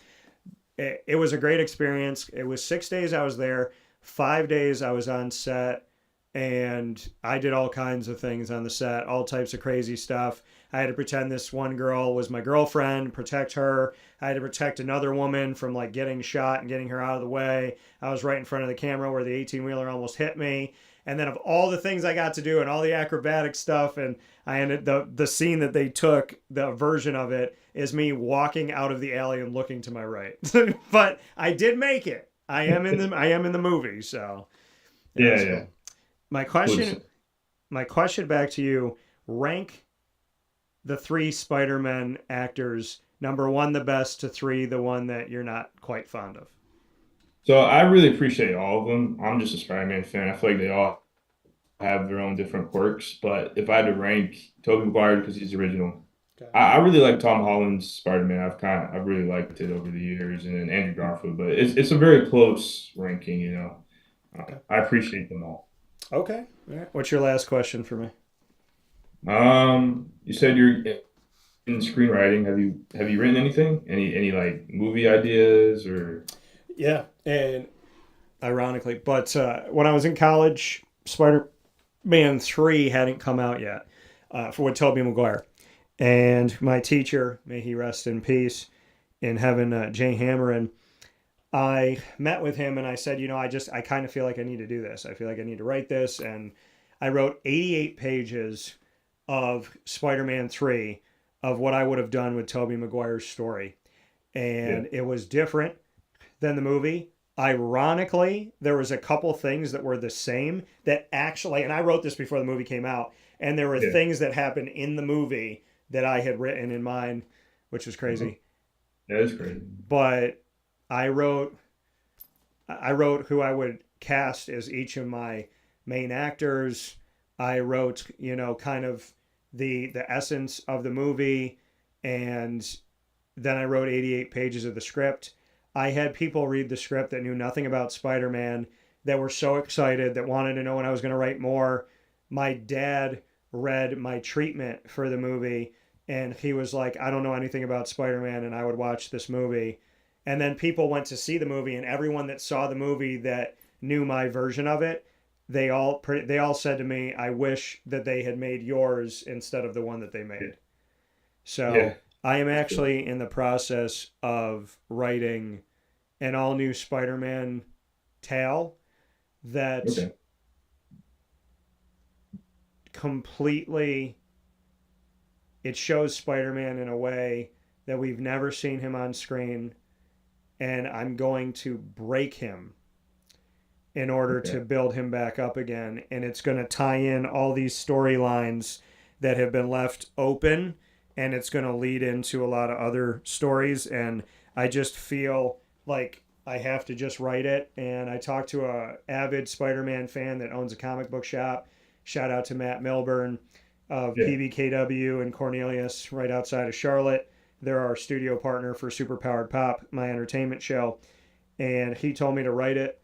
I talked to my dad about it, and he was like, just write it. And I would present it to one of the 3 that we've already seen, and I would challenge that actor to not want to do it because it's something that's never been done before. Gotcha. Okay. And it's very emotional. Like it's a very deep, dark,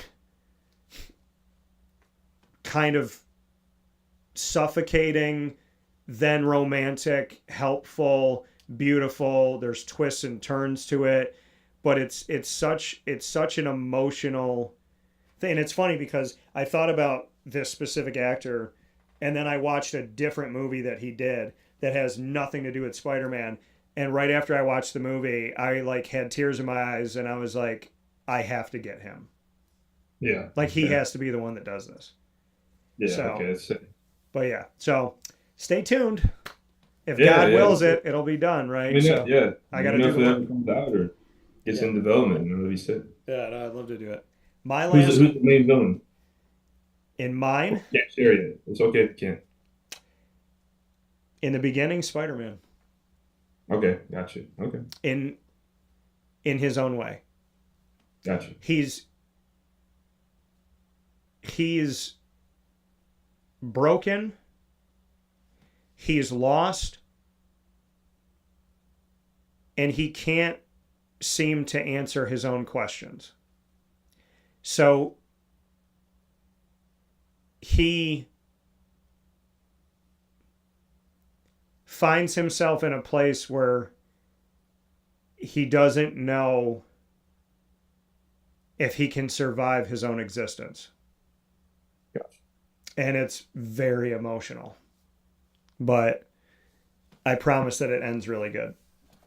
Gotcha. Yeah.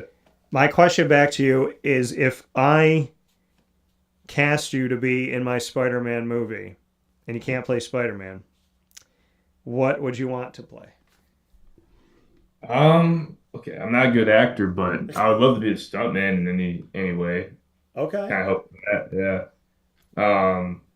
I like a lot of Spider-Man villains. Like Green Goblin's my favorite. I know you mentioned that, so wouldn't mind being like a villain in there. Okay. Yeah. I like that. Stunt double. So that's they're saying, listen, they do some crazy stuff. Sure. And that would be really cool too, to do it and then be like, oh well, that's Green Goblin. I'll be like, nah, that's Will Nixon. Yeah. So Exactly. you get the final word, Will. I know we got to talk about a lot of different things. We talked about the NFL, your time in college, and obviously things you love like Spider-Man. You have one thing to end the show with to tell the NFL. You have the floor. I'm ready to go. I feel like everybody will know who I am, know that I work hard, and yeah, you just get the job done, no matter how much it takes. I come from Will Nixon, Washington and Syracuse, running back alum, played in a national championship in the college football playoff, and is now heading into the 2026 NFL draft. And you should be looking at this gentleman to help your team in pass pro, as well as blocking downfield, running the ball, catching the ball, special teams, willing to do all the work. Fantastic person, humble guy, one of the nicest people. And I will never forget my favorite Will Nixon moment, which is when I was talking to Malachi and he was off to the side and he was talking to, I think, Yasin Willis, like one of the other running backs. Or no, you might have been talking to Malachi Coleman, but he's over on the side and he goes, hey, he goes, that dude was in Spider-Man. So I will never forget that moment. We're big kids and big kids make the best adults. So NFL, you know what to do. Give this guy an opportunity to come into your training camp, put that work in. You won't be disappointed. Will, as always, thank you, and I look forward to having you back soon. Yeah, thank you, Dan. It was a pleasure. So.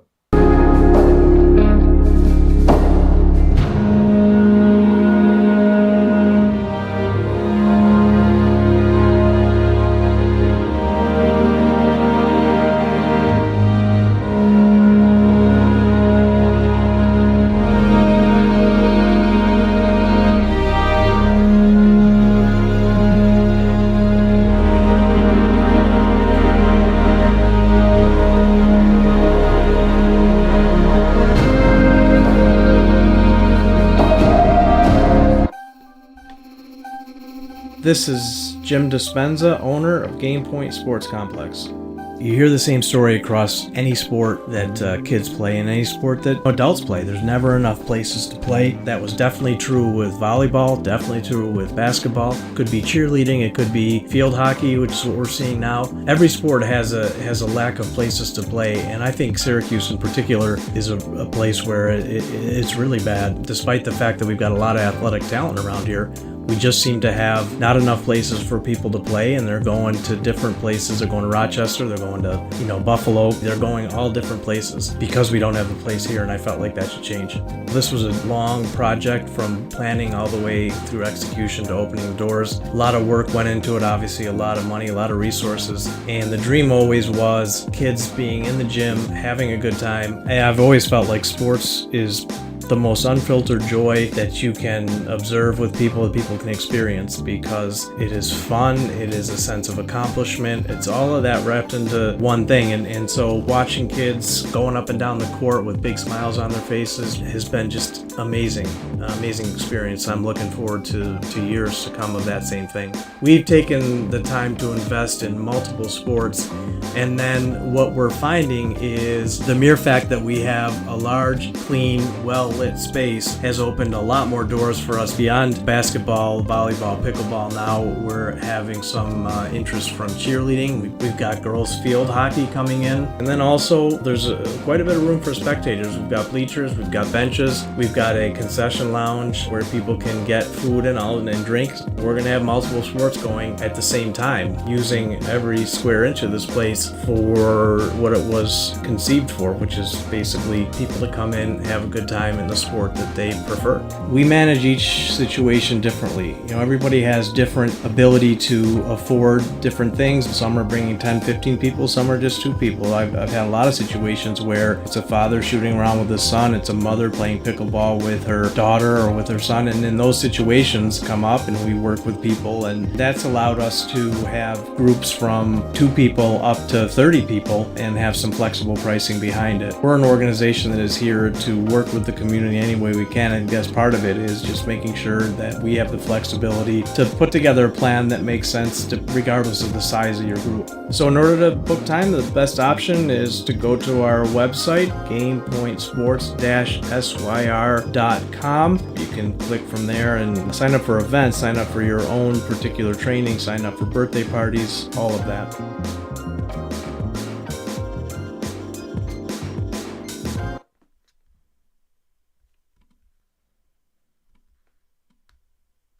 Here's a message from Renee from Bryan's Landing, located on 6523 East Seneca Turnpike in Jamesville, New York. Open Tuesdays and Wednesdays for dinner, Thursday through Saturday for lunch and dinner, and Sundays for brunch.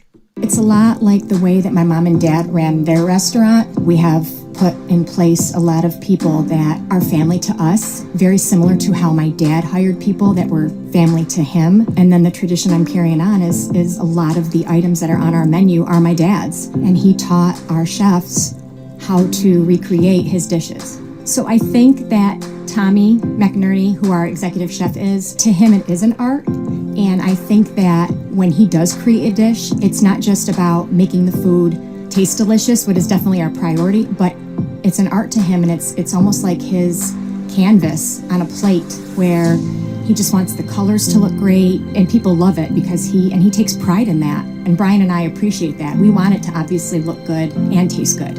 I will tell you, when we opened up, it was 6 weeks before COVID. And what was amazing was the community, our friends and family stepped up, and everybody did takeout. Everybody supported us. Our hearts were just so filled.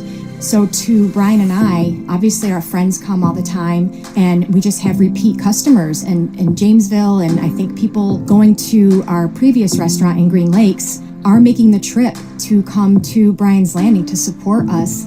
And I think we have great food and a great atmosphere. So it's very, very important to us.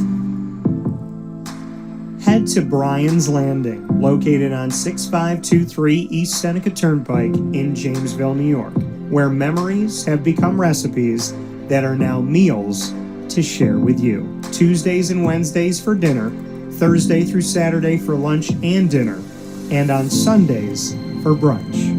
And be sure to come out for live music Friday, Saturday, and Sunday.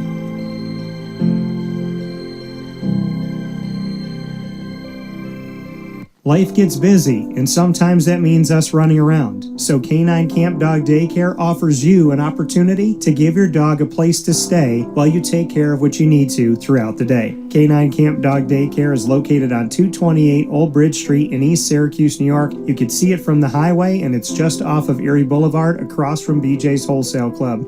Call 315-437-7110. That's 315-437-7110 to schedule an appointment to bring your dog in and tour the facility. Appointments are Monday through Thursday after 6:30, where you and your dog can see everything that Canine Camp Dog Daycare has to offer, including a self-serve dog wash and a retail store filled with all of your dog's wants and needs, including food, treats, harnesses, leashes, and more, making Canine Camp Dog Daycare your one-stop shop for your furry loving friend. Right, Lily?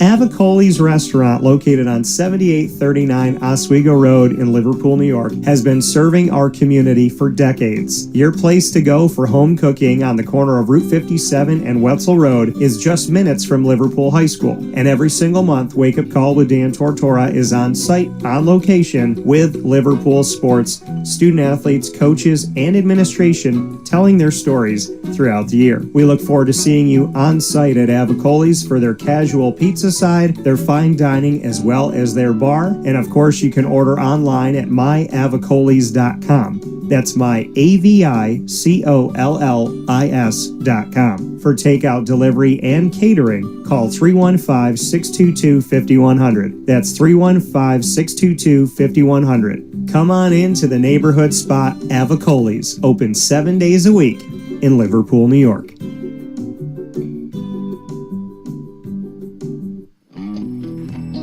Canine Campground Dog Boarding is your home away from home for your furry loving friends. Open 7 days a week with drop-off and pickup times in the morning and later on in the day and early evening. Canine Campground Dog Boarding is the spot to trust with your dog for short and long-term stays. Call 315-299-4013 for more information. That's 315-299-4013, and go to caninecampground.com as well. That's KAMP ground.com, where you will find all of the information on their different cabins, which include the classic cabin, executive cabin, grand cabin, and luxury cabin.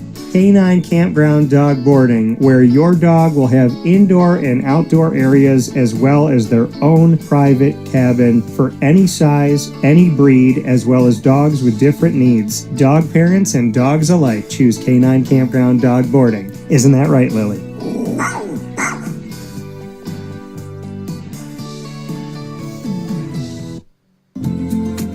Looking for your next ride? Look no further than Great Lakes Honda City, located on 7140 Henry Clay Boulevard in Liverpool, New York. Serving our community for decades, their new and pre-owned vast array of vehicles are available to you Monday through Saturday on site. To search from home, shop at GreatLakesHondaCity.com. Call 315-365-5576 to set up an appointment. That's 315-365-5576 for Great Lakes Honda City, 7140 Henry Clay Boulevard in Liverpool, New York. Great cars, great people, Great Lakes.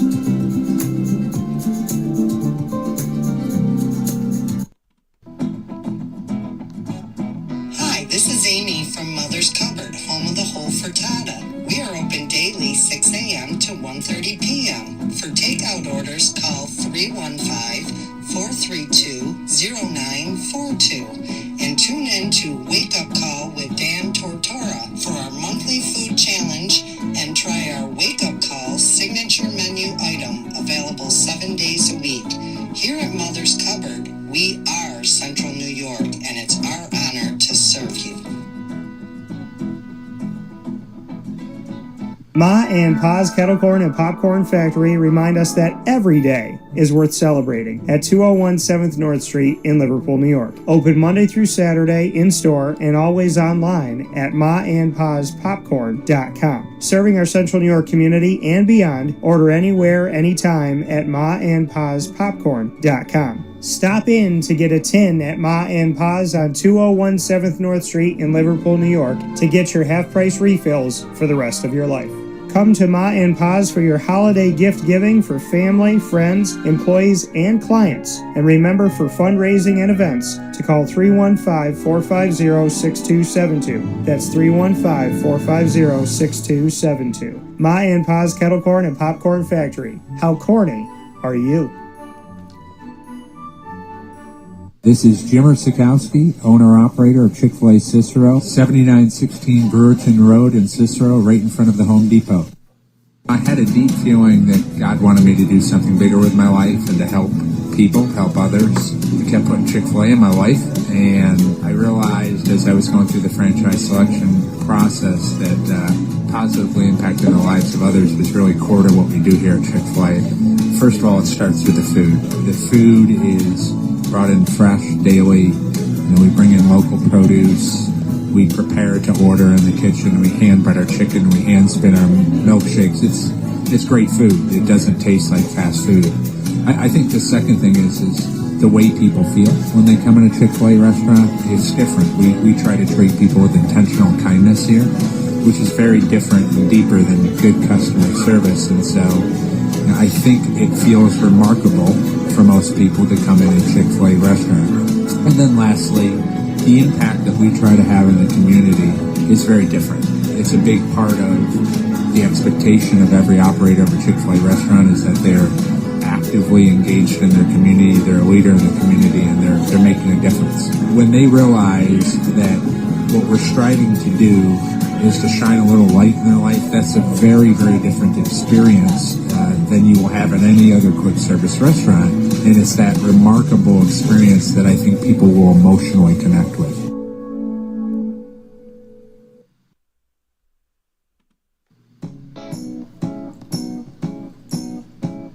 In these unique times, there are those in our community that give us a sense of normalcy and positivity. Pizza Man on 50 Oswego Street in Baldwinsville has been here for you for over 35 years and is here now. Call 315-638-1234 or order online at pizzamanbville.com to bring those familiar tastes into your home. And remember to come see our monthly on-site broadcasts centered around the community and our Baldwinsville Bees. Pizza Man in Baldwinsville. Any way you slice it, they are always here for you.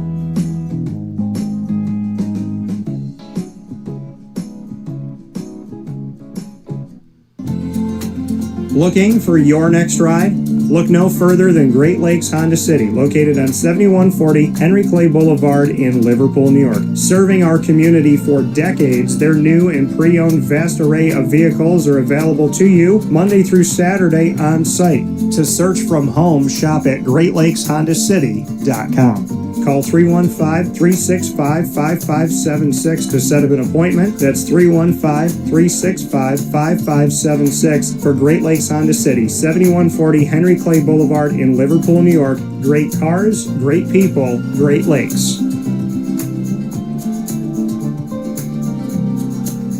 Carvel DeWitt, it's what happy tastes like. Do you know why? Because we make ice cream. Creamy, rich, flavorful ice cream. Not yogurt or iced milk like some of our competitors. Ice cream. Fresh, by hand, daily. For the calorie conscious, we have something new for you. Our new Carvelite. Same great flavor, creaminess, and texture of our regular ice cream with only 35 calories an ounce. So whether you want an ice cream cake, flying saucer, dasher, carvalanche, hard or soft ice cream, we will satisfy your craving with our fresh, handmade regular or new Carvelite ice cream. Carvel DeWitt. It's what happy tastes like. The Wildcat Sports Pub in Camillus, New York is located on 3680 Milton Avenue in the Home Depot Plaza. It is your family-friendly sports bar and restaurant. Folks, some sports bars aren't family-friendly. Some family-friendly restaurants are not sports bars. The Wildcat Sports Pub in Camillus, New York is proud to be both. It is that marriage that you've been looking for years. The Wildcat Sports Pub is your home base for your sports bar and restaurant needs, games for the kids, indoor and outdoor activities, and enough things on the menu to come back every single week and get to try something new. They're open Sundays from noon to 8 p.m., Monday through Wednesday, 11 a.m. to 11 p.m., and Thursday through Saturday from 11 a.m. to midnight. For reservations and party information, call 315-487-2222 for the Wildcat family-friendly sports pub and restaurant.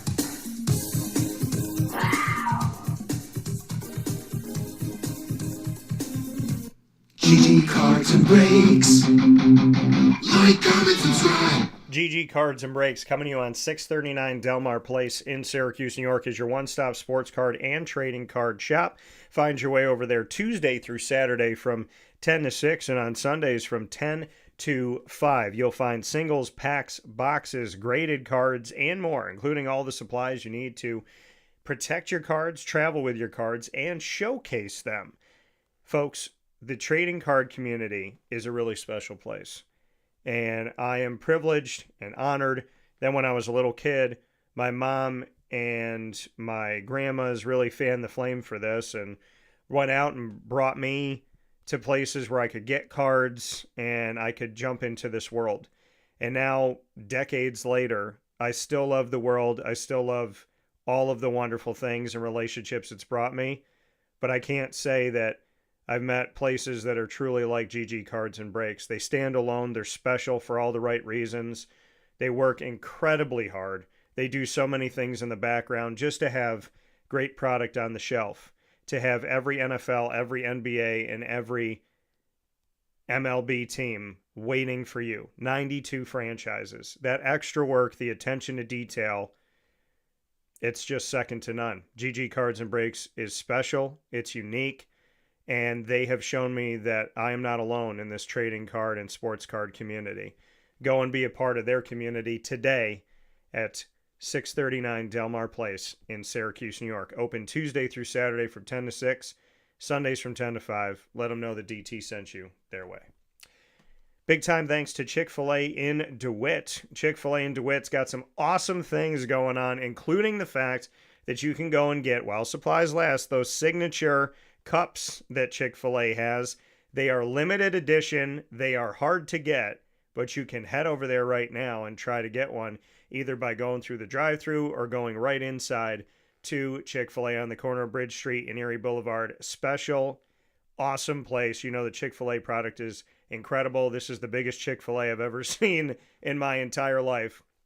Head over there today and experience Chick-fil-A on the corner of Bridge Street and Erie Boulevard. Megan Sorber and her team doing an incredible job here in our community. And in the hustle and bustle of our crazy lives, they are right there for you, right off of Bridge Street, right off of Erie Boulevard, where there's so many things going on and a lot of traffic. And you could jump right into their double drive-thru. You can go inside to their huge dining room. And, of course, you can order on the app for Chick-fil-A. We look forward to seeing you at Chick-fil-A DeWitt today. With that being said, here on Wake Up Call with Dan Tortora, I cannot thank Justin Fuente and Will Nixon enough for an incredible show that we got to bring you today. Wonderful information, multi-layered on the stories of Justin Fuente and Will Nixon, and looking at the bigger picture of the college football playoff, college football in general, and the road through adversity when it comes to Will Nixon's story, going through injury to himself, injury that have happened to other people, and just navigating through all of that to get to where he is today as he heads toward the NFL. These two gentlemen gave wonderful, wonderful testaments to their individual stories as well as the bigger picture, and I can't thank them enough for spending some time and giving us the opportunity to spotlight them both today. Up and down the East Coast, the Midwest, the West Coast, and all around the globe on YouTube.com and Facebook.com, both /WakeUpCallDT, and on wakeupcalldt.podbean.com. However you're connected with the show, we thank you so much for tuning in to Where Sports Meets Life. And you can, of course, find us in the archives on Amazon Music, Audible, iHeartRadio, iTunes, and Apple Podcasts, Player FM, Podbean, Podchaser.com, Podvine, Spotify, TuneIn, and YouTube. All you have to do is search Wake Up Call with Dan Tortora, or one word, Wake Up Call DT.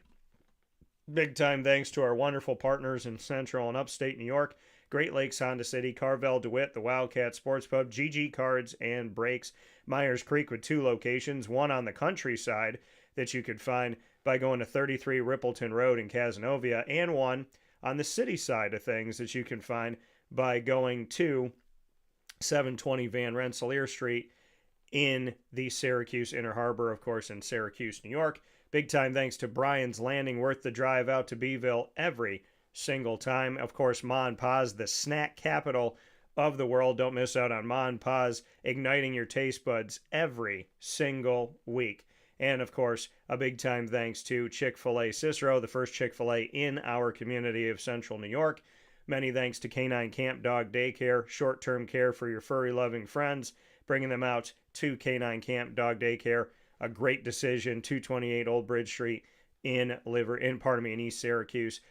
Pizza Man, where we will be next week with Beeville JV Boys Basketball. Canine Campground Dog Boarding, a place I have trusted to take care of Lily, and you know that I trust very few with Miss Lillian, my daughter. And when it comes to taking care of your dog, big and small, whatever their age, bring them over to Canine Campground Dog Boarding on 242 Johnson Street in East Syracuse. Many thanks to Chick-fil-A in DeWitt, Mother's Cupboard, where I have my exclusive breakfast sandwich. You can get it 7 days a week, 6 a.m. to 1:30 p.m.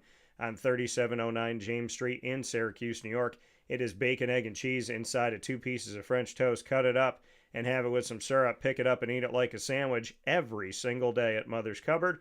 Many thanks to Game Point Sports Complex, a fantastic place for basketball, volleyball, field hockey, floor hockey, cheerleading, your private event, and for simply training and making sure that you keep your body fresh and keep your body healthy at Game Point Sports Complex. And you can definitely go over and see them on 211 South Center Street in East Syracuse. They're right by Canine Camp Dog Daycare and Canine Campground Dog Boarding. Of course, many thanks to Avicoli's, where we will be tomorrow. That is Thursday, January 29th at 6 p.m. We will be featuring, now in the sectional postseason, we'll have Liverpool bowling with me, and I can't wait to welcome Greg Roth and his student athletes once again to the wonderful confines of Avicoli's. We look forward to seeing you there. And, of course, many thanks to being the exclusive multimedia marketing partner of your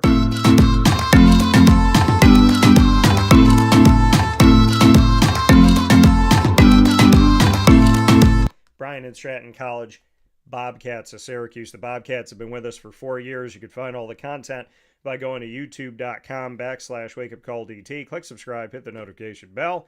Find our BSC Syracuse playlist for more information. Go to syracuse.bscbobcats.com and go Bobcats.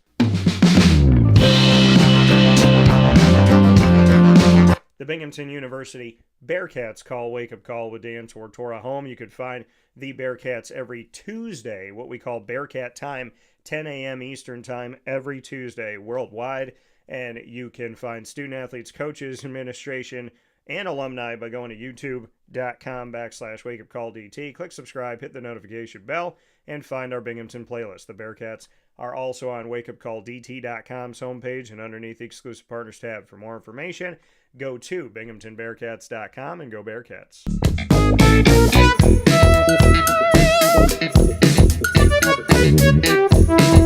The Onondaga Community College Lasers, exclusive multimedia marketing partners of Wake Up Call with Dan Tortora. Find them every other Wednesday at 9 a.m. Eastern Time with student athletes, coaches, and administration joining the show. You can take a peek at all the work we've done with OCC by going to youtube.com/wakeupcalldt.